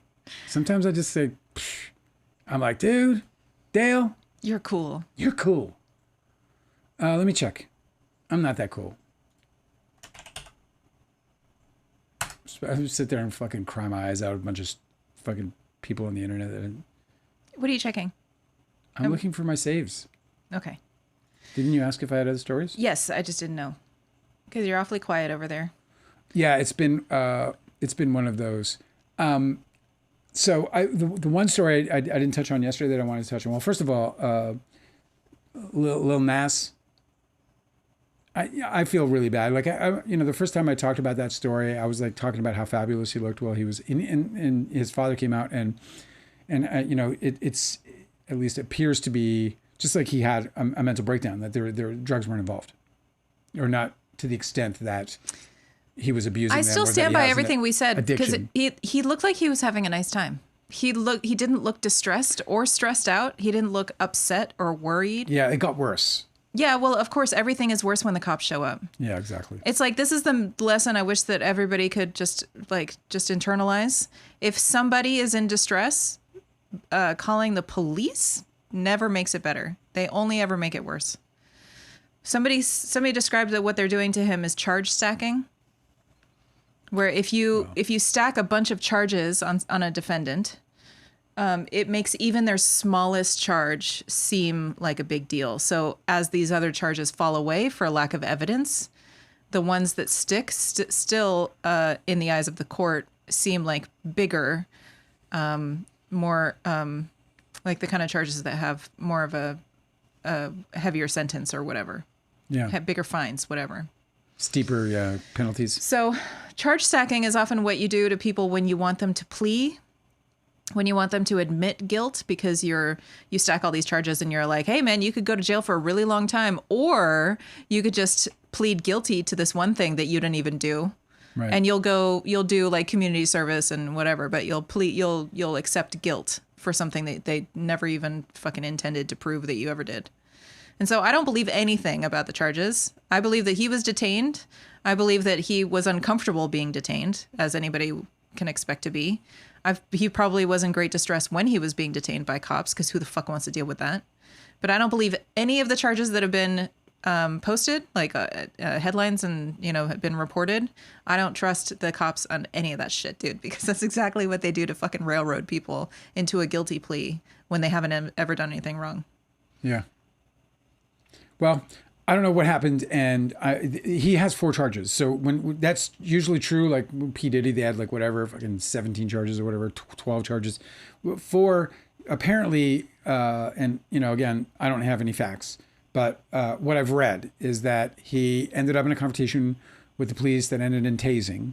He was fully naked at the time. He had stripped those shorts off that we had seen him in, and things had gotten progressively worse with him as far as... Okay, so he got tased? Well, this is what I've read. I have not confirmed this, but that he attacked them, according to them. Okay, I know, but cops will fucking... I'm just telling you what I've read, bro. You could throw like a crumpled up piece of tissue at a cop, and that's a fucking assault charge. You know what I'm saying? I mean, maybe I can't speak to their conduct. Not every, I can't speak to. I want to see videos. Is what you just can't trust what cops say. That's just all I'm saying. Right. I'm not taking anybody's. The Supreme Court ruled on this a long time ago that the cops can lie about literally everything. No, I know. But this is the conversation isn't about the cops. The conversation is about Lil Nas and him having some trouble right now, and I hope he gets the help he needs. And it was sort of in retrospect, even if the big evil cops were involved, and I'm not arguing that they were, but this conversation, at least the one I was trying to have, is about Lil Nas. Yeah, he's certainly not going to get the help that he needs in the punitive justice system. It's really fucked up that he ended up there. I wish that somebody had called somebody else other than the cops to get him some help, because he might have ended up just at home. I mean, people don't know, and that's part of it. And the other thing is that we live in a racist society. So when you have a black man making a public display of himself, you have an even bigger problem potentially. That's fucked up, especially in California. So. I'm not, I don't want to say that that's what happened, because I don't know. What I know is that according to Lil Nas's dad, he's having some trouble. It's of a disorder variety. We don't know what it is, but there's some kind of disorder involved here. And I just feel real bad for him, because me too. He went out there and then, he gets apprehended by the wrong guys. Like, I mean, the one thing this country may never see is a proper response. Like a proper response in that situation is definitely not call some fucking armed people to coming in there as if he's some kind of threat to society. And instead, it should have been an intervention against a man who was a threat to himself potentially. Right. Like you should be able to call social workers, or you should be able to call, other, I don't know, dude, I don't know. So I was just really sad about it. I'm going to keep my eye on this one just because I'm really rooting for him and hoping that he gets the help he needs. It's a wild thing. It wasn't until I've told the story about the woman that I got involved with briefly, who suffered from paranoid schizophrenia and bipolar, and it was just a big eye opener for me. And it was like I'd never really seen. I'd seen sort of a periphery of it. Like I saw a couple of instances where there was mental illness, but it really wasn't until that moment where I witnessed how deep it gets. And how really frightening and disconnected it can feel. You know what I mean? So, it was a kind of a moment for me to wake up and go, oh, fuck, this isn't a funny thing. And there I was kind of making it a funny thing. And I did so unknowingly. I mean, obviously I had no idea that he was having this, but I could have guessed. When you talked about it, you didn't know that he had been arrested. Oh, so I did. Yeah, he was in custody. He was in custody, but but what I saw was he was in custody because the cops were shit. Mm. But then, there was more video pictures that came later that I had not seen. And, it's just a part of where I've got to make sure that I'm not, necessarily just jumping on any kind of bandwagon of information just because I tell people get all the information and I didn't have all the information. I mean, I still stand by my opinion about what I saw. And that's that he seemed like he was having. Oh, he was having a great time in the video I saw? He seemed calm. Well, except that he was acting weird, obviously, out of context than the way that people typically act. But you're talking about somebody who's a performer by, his whole career is that he's a performer. And so you don't know whether somebody just wants to feel fucking fabulous. But he his tone of voice and the way he was moving his body and the way that he was his face and everything, you were like, this person is a comfortable person doing whatever the fucking weird shit he's doing. Yeah. He didn't seem like he was in distress. He didn't seem like he was stressed out. No. Well, and so it's just a fucking bummer that somebody had to show up and make his whole evening so much worse. They had to fucking tase him. He probably got injured. You know, instead of somebody just calling some good help that could get him back into shelter and comfort, you know, like he needed. That's what should have happened. It's fucking lame. It does suck. We live in a world where, you know, that's not where care for the citizen is not the first priority. The last thing is that your last thing tonight that you want to talk about? I have one more thing. Okay, cool. What is it? Were you pushing me around here? No, I just want to make sure that we have time for your fabulous reading. Speaking of fucking fallen heroes. Oh. I can't tell you how much I loved Woody Allen. Okay. Woody Allen to me was the greatest independent filmmaker. Okay. He was better than Jim Jarmusch. He was better than everybody. Yeah. Woody Allen, before I knew that he was this fucking guy. I mean, Woody Allen was prolific, but was he always... Well, he was often really annoying. Well, you know, I'm not going to get into a debate about Woody Allen's talent with you. I'm not debating his talent. It's so fucking I'm immense. Debating his taste. It's so fucking different. Immense. Well, I'm not even really ready for that debate either. That's okay. I'm just saying that he's a fallen hero. For me, he was a fallen hero. Alice is just a level of greatness that I strive for every day. Alice, no. Sorry, what's it called? I don't know, but it's not called Alice. Yeah, isn't it? No. Alice. It's not called Alice? Why do I get it wrong? Also? A Woody Allen movie? Yeah, it's not called Alice.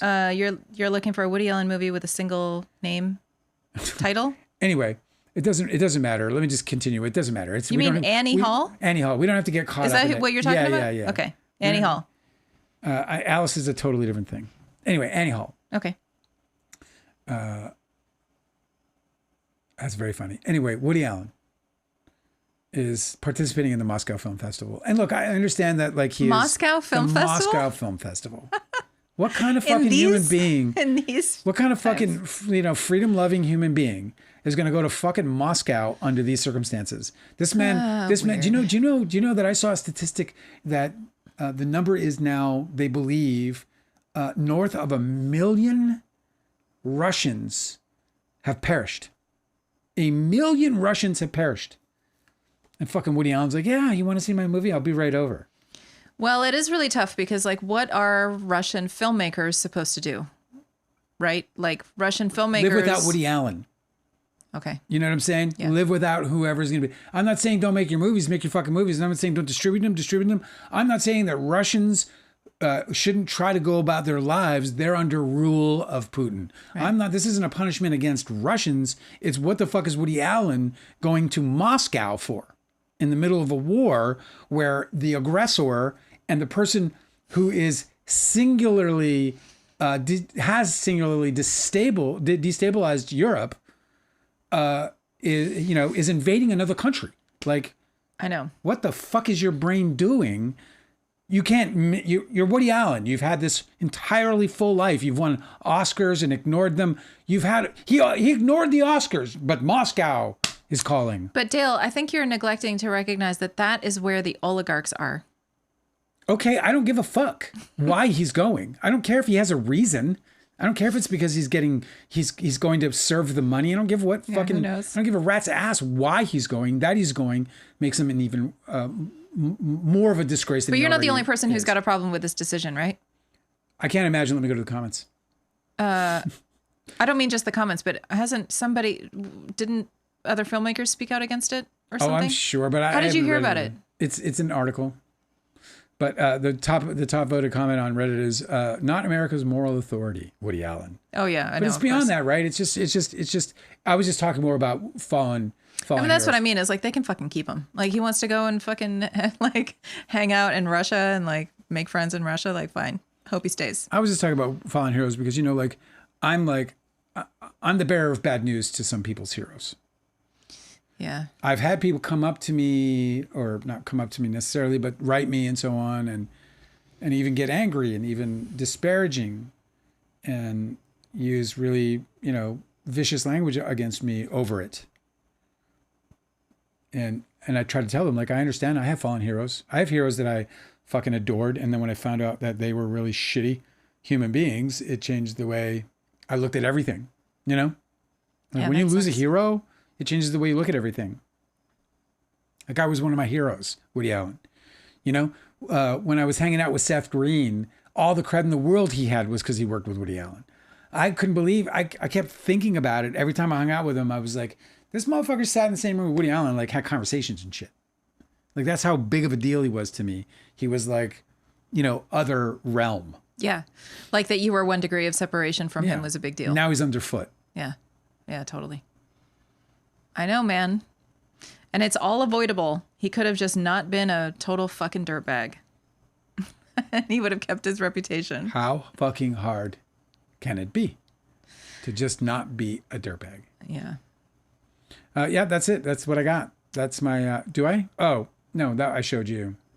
I was like, oh, what's this about Uncle Baby Billy? Oh, it was a tattoo that I showed Angela. Somebody just got a fresh tattoo of Uncle Baby Billy. From Righteous Gemstones? From Righteous Gemstones. With his big grin and his white wig. It's fucking brilliant. If I had the balls, I'd do it in a minute. No way. Oh, yeah. No, you right wouldn't. here, I'd make you look at it you. every time I give you a kiss. Put it right there on my chest. Why don't you give old You'd be like, put your shirt on. Put your fucking shirt on. Why don't you give old Uncle Baby Billy a kiss here? No. Come on now. What does it say? Come on now. Come on now. Uncle Baby Billy a kiss. Right on the lips now. Okay, the last thing I wanted to talk about was just Lively had replied in the court to Brian Friedman had opposed the motion for sanctions. Yeah, will you read it? I actually read it earlier. It's kind of juicy. Well, there's a lot. There's an excerpt then on Baldoni Files if you want to read it. Okay, I've got this one. Okay. I'll read 2 paragraphs, okay?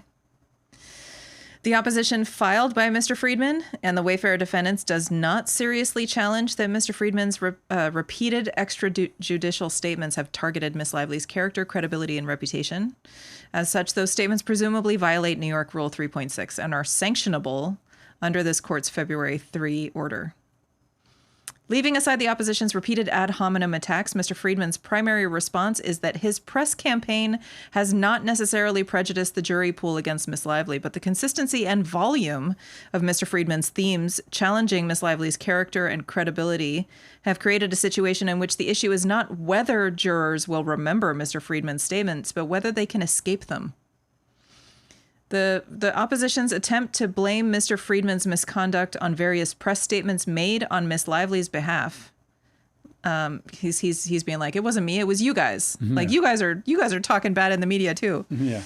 Like his disingenuous rebranding of his proposal to hold Miss Lively's deposition at Madison Square Garden as a scheduling statement. Those fall flat.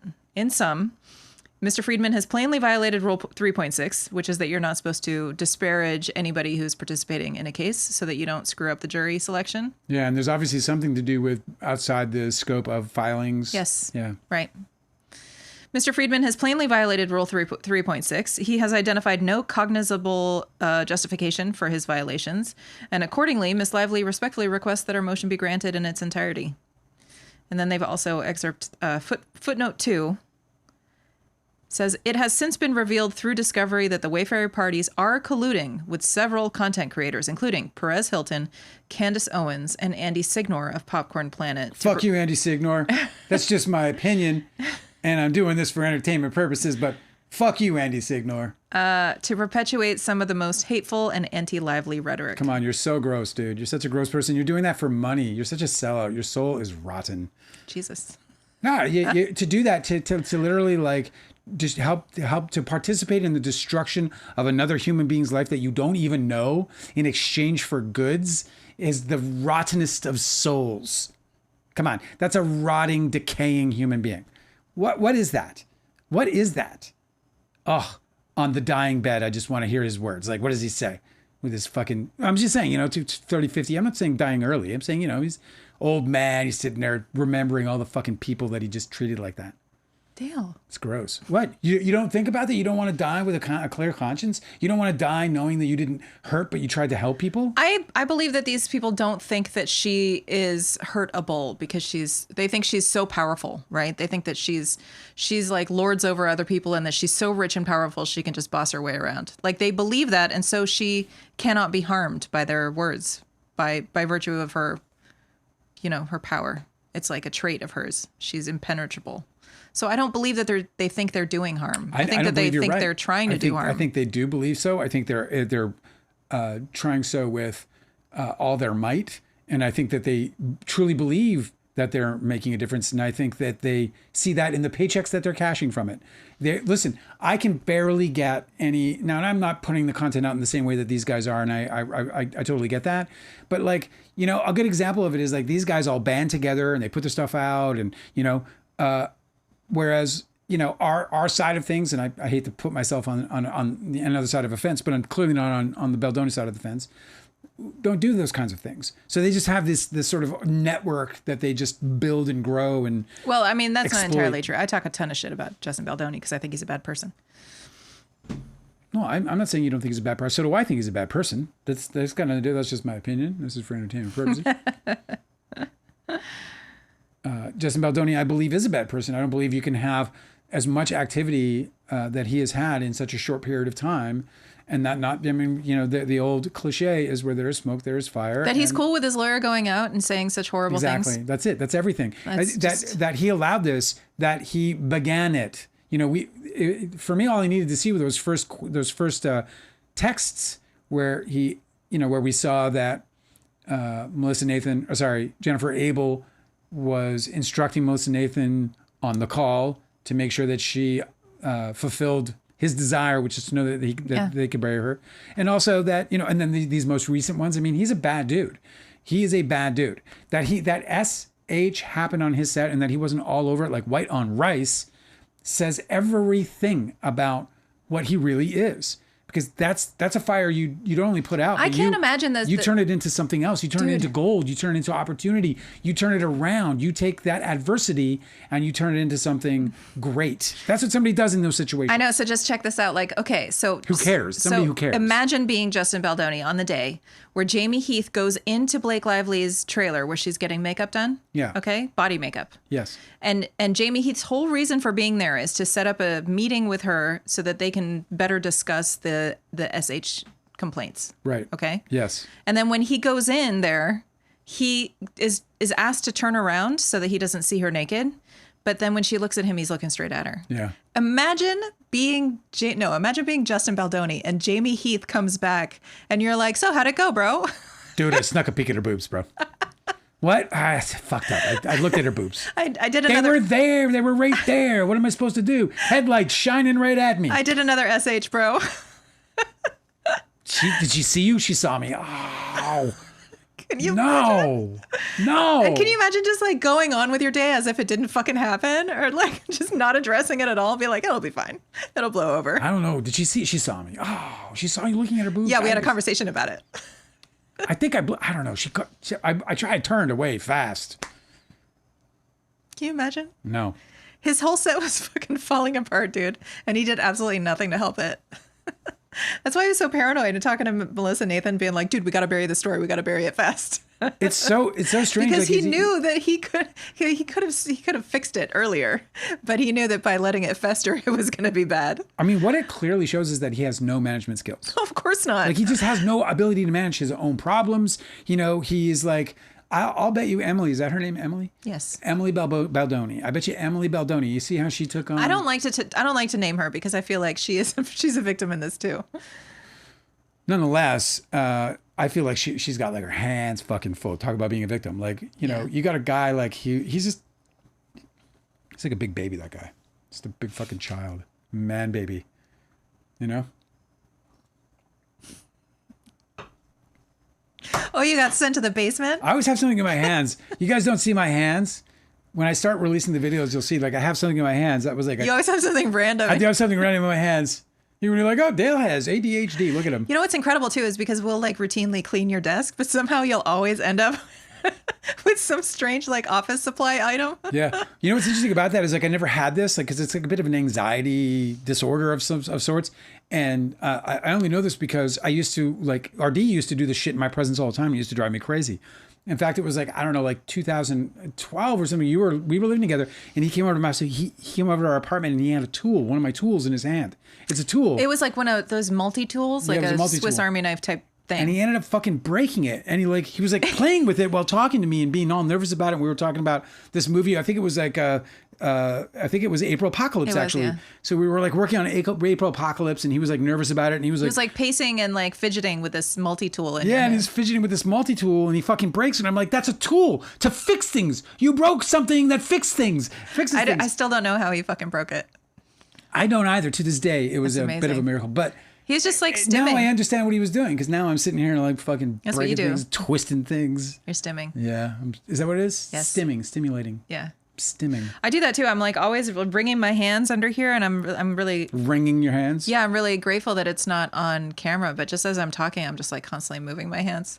I think that's why I took up like knitting and crocheting. That's because we got the audacity to be on camera. We're sitting here. Who the fuck are we? We're sitting here wringing our hands. We're like nervous as fuck. No, dude, it just helps you think when you're like, just grooving, moving around, grabbing stuff.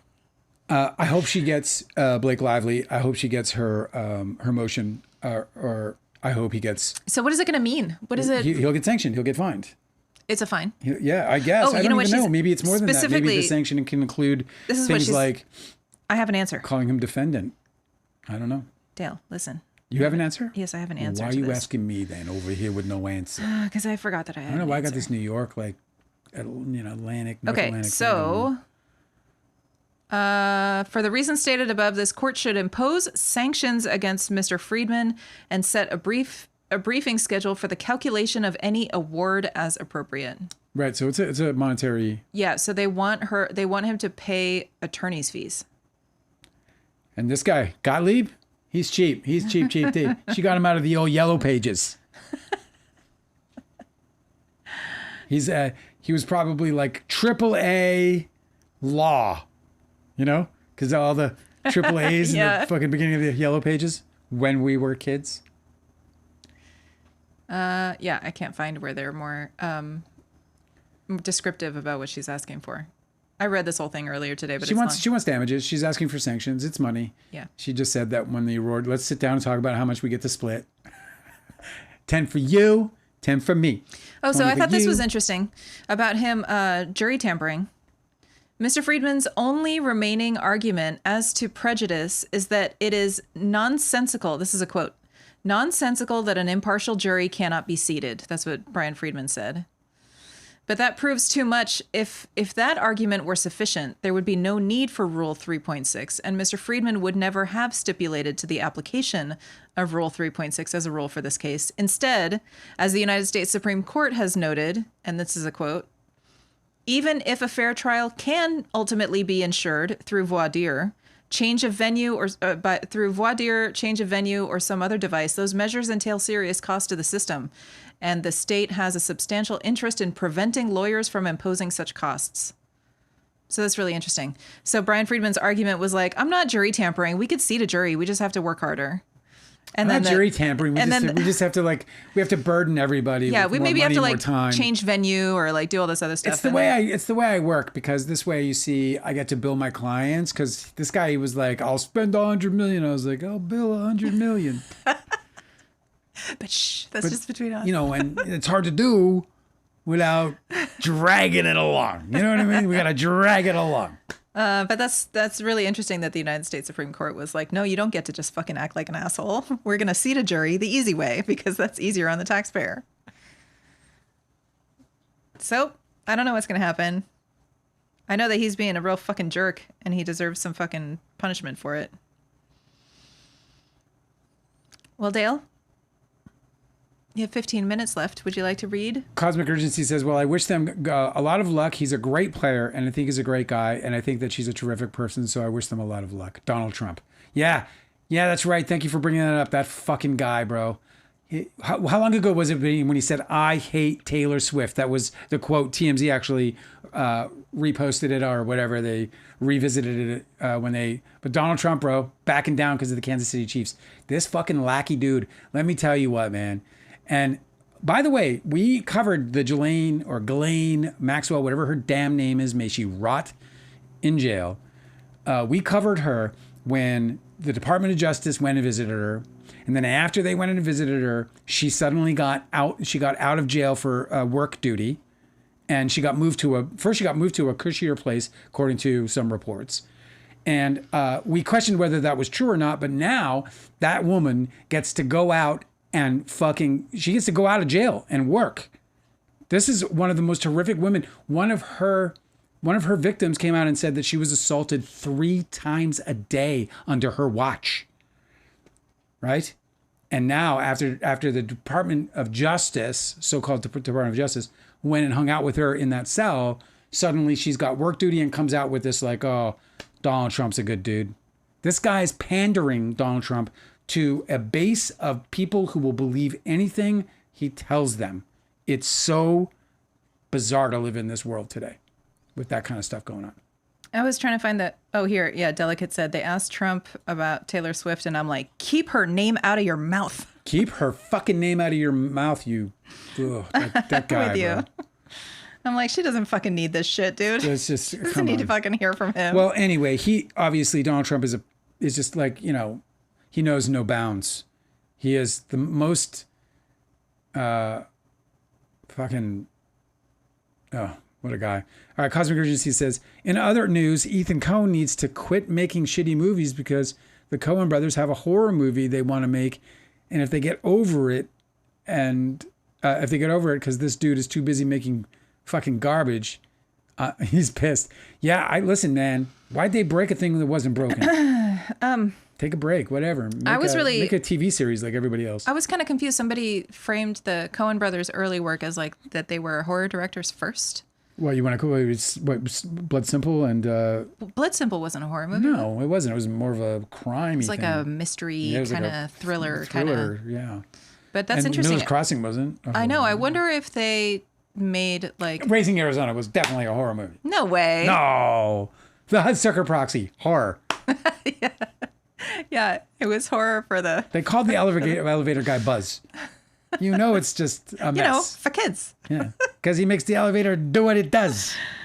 Yeah, I didn't know that they had made horror films before, but I'm wondering if people are just talking about their early work, like, I don't know, like film school stuff or shorts or whatever. I haven't seen a horror film done by the Coen brothers, but I'd like to.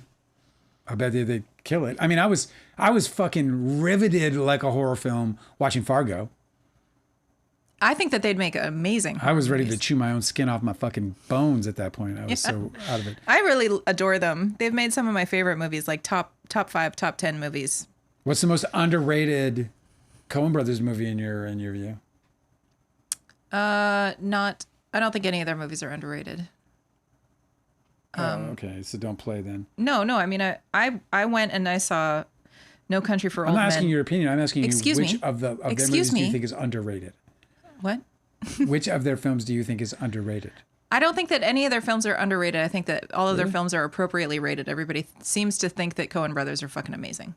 Huh. But I went and I saw No Country for Old Men 5 times in the theater, and that's not something I typically do. I just thought that movie was such a masterpiece. It was. That it was perfect. Yeah. I also really, really appreciate when filmmakers let their scenes be silent. I'm so sick of like this... Fucking spin doctor over here. I'm so fucking sick of this trend of like having the score music playing constantly. I fucking hate it. Like I just want to be led into whatever emotional journey the actors are putting me through, the cinematography is putting me through, the fucking direction, color work, whatever. Well, I'm Don't give me fucking noise. play my own game since you don't want to play and you want to go down this whole thing about all this technical shit. I just want to know what the most underrated Coen Brothers What's your movie answer is. then? Burn After Reading. Oh, you think it's underrated? I do. I think that movie, I don't think that people really... Do you want to watch it again? It wasn't well received. I'll watch it again. It wasn't well received, and I thought it was a pretty great movie. Yeah. We tried to watch Hail Caesar. That didn't go well. That's not a Coen Brothers movie. Oh, is it? No, that's Hail Caesar? I don't even remember that. We tried to watch it and then we stopped it. It was Ethan Coen and Joel Coen. It was the Coen Brothers, huh? Yep. There's also... there was that one that they made, The Lady Killers. That one. Oh, that one. Oh, yeah, I remember that. I didn't even see that one. That's true. I didn't see that either. So maybe that one is underrated. We don't know. Maybe. Well, I'm saying it's an opinion. It doesn't matter. You don't have to have seen... They're so prolific, bro. It's crazy. Yeah, they made a lot of movies, those guys. They're busy guys. So maybe that's why they're doing it separate for a little while. They just need a break. Oz Perkins. I don't even know what that is. Oz Perkins? Yeah.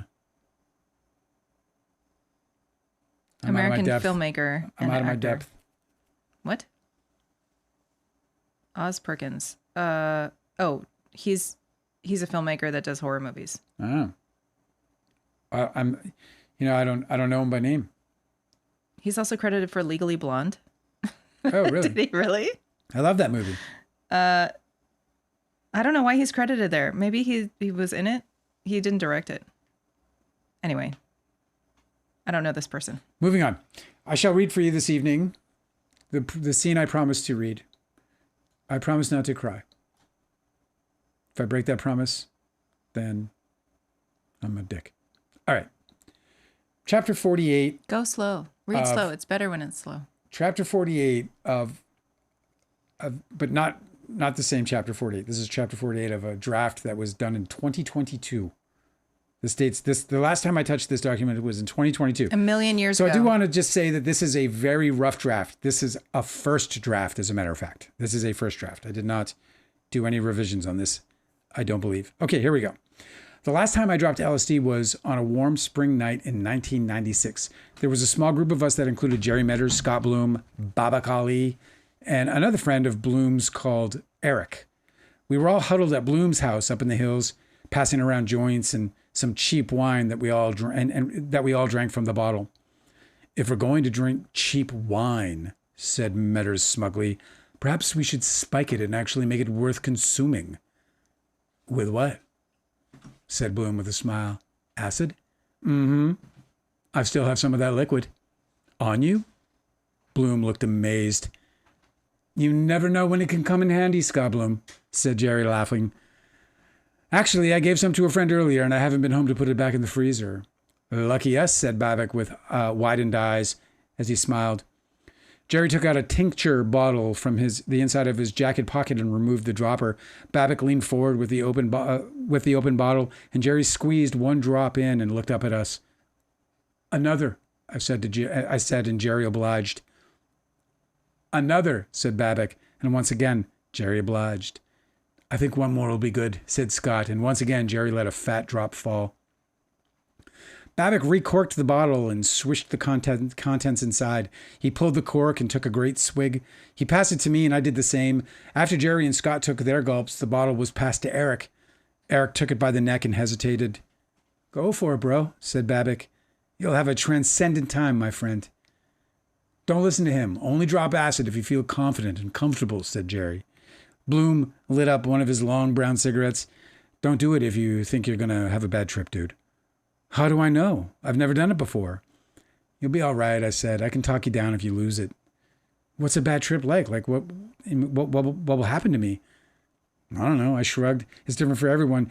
But if you want to have some fun tonight, I promise I will take care of you.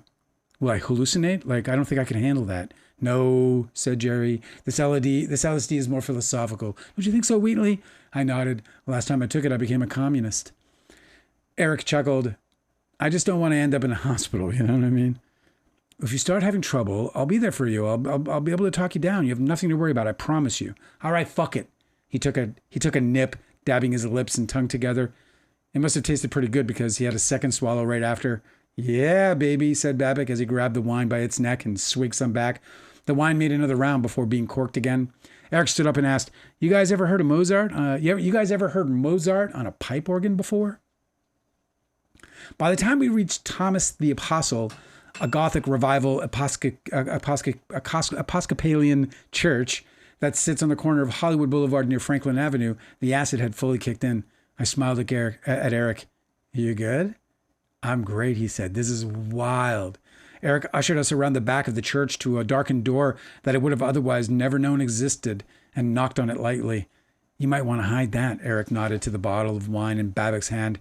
Babbitt tucked the electric wine away beneath his hoodie just as a small brown man opened the door. The brown man's entire face lit up at the sight of Eric, like a parent seeing their kid after a semester at college. Buenas noches, senor. Buenas noches. The man's brown eyes bounced from Eric to each of us. His smile faded. Buenas noches, said Eric, regaining the brown man's attention. Puedo tocar el orégano, por favor? Once again, the brown-eyed man eyed us all, likely sussing out the situation. Okay, he said, entre. The man waved us in urgently, his eyes scanning the area like a dealer at MacArthur Park looking for six. We were ushered through a series of small corridors and up a few stairs until we reached an unremarkable door painted black. He opened it and we stepped through and into the church's transept. Our eyes simultaneously floated upward as if we were all marionettes, our heads being pulled up by God, the marionettist. I ogled at the giant pillars holding up ribbed arches that gave way to the nave. We shuffled into the nave, our eyes still pointed upward at the impressive hammer beam ceiling. It seemed as high as the clouds. I wondered if babies raised in a building such as this might grow into giants, like a fish that grows into the size of their tank. I imagined myself as a 25-foot giant, sitting on the chancel facing the altar, my arms resting on my knees, my hands dangling. Behind me, tiny congregants sat in pews listening prayerfully to the choir assembled around me. Be not afraid. We sat in the pews closest to the pipe organ. The organ itself was impressive. It had 4 keyboards, one above the other, like steps. A pedal board stretched from one end to the other with long and short pedals, each a semitone apart. Huge flutes sat atop a wind chest set inside a beautifully carved wooden case. Eric sat at the organ with perfect piano posture and started pulling on knobs and playing a few notes with his fingers and his feet. I couldn't tell if he was tuning the instrument or just selecting the key. From my peripheral, I noticed Babbitt remove the electric wine from beneath his hoodie and uncork it. He stuck it between his legs and scanned the church, looking for our little brown man. My eyes drifted from him to the sculpture of Jesus, risen, that hung on the high altar. Why is he so white, I thought. I looked over at Babbitt with his skin like ash, then back at white Jesus, and then back at Babbitt again. Yo, I said to Babbitt. Look at that. I gestured to the risen Jesus. He looked and then turned his head back to me. What about it? Looks nothing like you, bro. Who? The Jesus.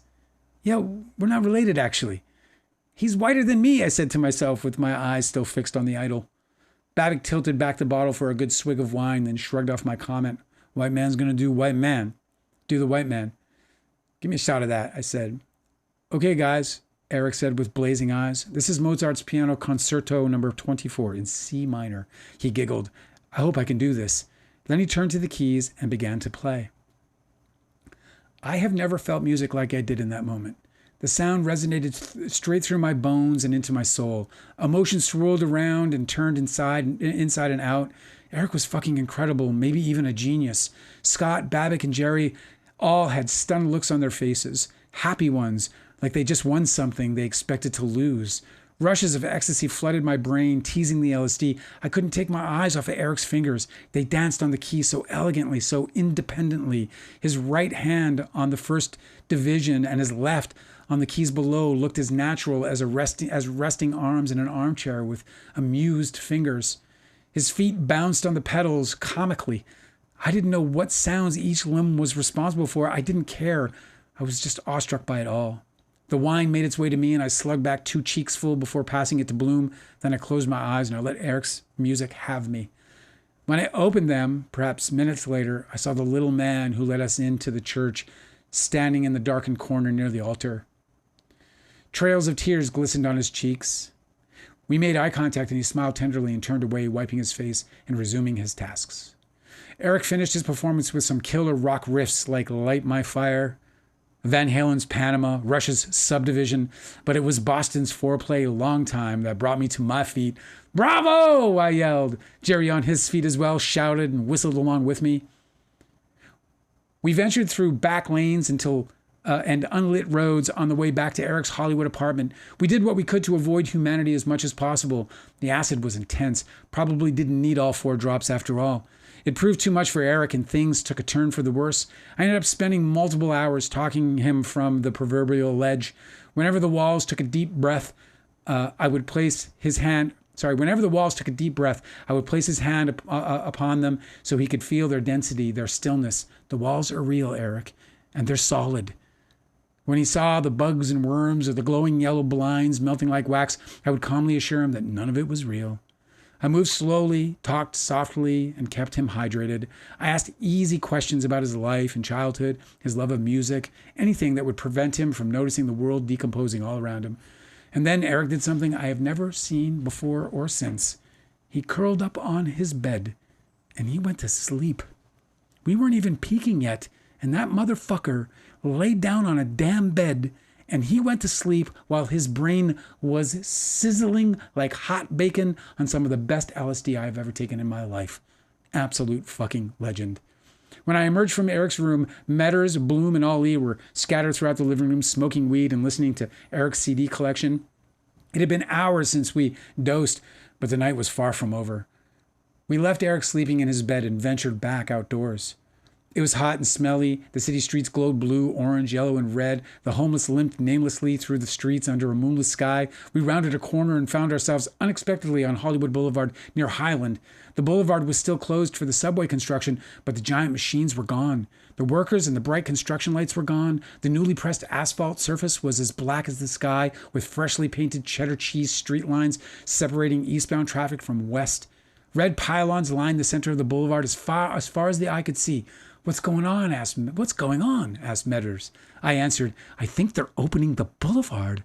I looked at Scott, my eyes wide with wonderment. Holy fuck, said my eyes to his. Can you believe this? Wow, replied Scott, just as a city utility truck with strobing yellow and white lights rode by with a hard-hatted man in a safety vest grabbing the pylons as they went along, stacking them one by one on the back of his truck. I ran out to the middle of the street, my all-stars sticking to the newly laid surface. I sat down and crossed my legs. Bloom, Metters, and Ali joined me, and for the next while, we three sat in the middle of Hollywood Boulevard without a car in sight. Has anyone ever done this before? I asked. I'm not so sure we are. I'm not so sure we are, Dale, said Metters. Oh, that's a typo. Scott and Ali laughed and looked at me. It's a hallucination, said Ali. Scott flared his eyes at me. No, it's not. It's real. I don't think that was a typo. There it is. Bravo. The cut scene. Bravissimo. That was the first draft, so there was definitely lots of problems, and I apologize for. You think so? Yeah. It could have been really nice. I could actually take that scene and put it up on my channel and do a whole rewriting workshop on how I would how I would approach the rewrite on this would be interesting. That sounds awesome. Starting with spelling. Oh, Dale, yeah? That is not how you spell hallucination, Dale. But at least you knew how to say it. Well, I hope you enjoyed that. I did. A couple of... I love how you wrote very colorfully because your narrator is tripping. He's tripping, yeah. It's great. Well, I definitely wanted to... I didn't want to... I wasn't going to do... It's interesting because, if you've read the book, few you have. So in the first scene that I do acid with Scott Bloom, we're there, and we see the boulevard getting broken for the. Yes. In your book. And so it's like I don't know how long later, over a year later, and we're seeing it open. Yeah, it was sad to have a bunch of those sorts of scenes removed. Because that was like completing. You had like a set piece, and then you returned to the set piece. Yeah. I thought that was really cool. It was neat. It was. But it had to go because. And like I said, it was a first draft. So now it's bonus materials. You guys got to hear some first draft stuff. Well, I don't think the Great White was. The Great White Owl was. By the way, Great White Owl. It is not called that. It is called a Northern White Owl, and. A barn owl, right? No, it's not a barn owl. It's not a barn owl. No, it's just a northern. But the point was that your dad speaks really authoritatively about the kind of bird that is, and he gets it wrong, right? Yeah. This is my dad would do that. He'd be like, "That's a great white owl, son." He's confusing it with a shark. No, it's not. That's funny. Well, I had a really fun time tonight. Did you have a fun time tonight? Yes, I did. I hope you guys did. I mean, so happy for Taylor Swift and all the Swifties and all the people who respect and love the Kelces. I think it's a great thing. It's like, we're living in a fucking dark time. Yeah. And I don't care if it's our little stupid royal wedding or whatever it is. I like it, man. Let the light shine on, No, I know. I would never like badger somebody for enjoying anything, even if it is a celebrity wedding. Enjoy stuff, man. Be delighted in things. That's the name of the game these days. We're temporary, man. This whole thing is just temporary. I don't understand why people won't grasp a hold of the fact that it's so temporary, that all the stuff doesn't matter. Yeah, right. But You guys are the best. Really, you truly are. Thank you for helping us enjoy our evenings and socialize. It really is pretty uplifting stuff. So I know the chat was really fun tonight. yeah, the chat was on fire. Cosmic Urgency, it's really great to have you back, man. And hope you'll keep joining us. I understand if you can't, though. You know, you're a busy guy. You're a busy guy, man.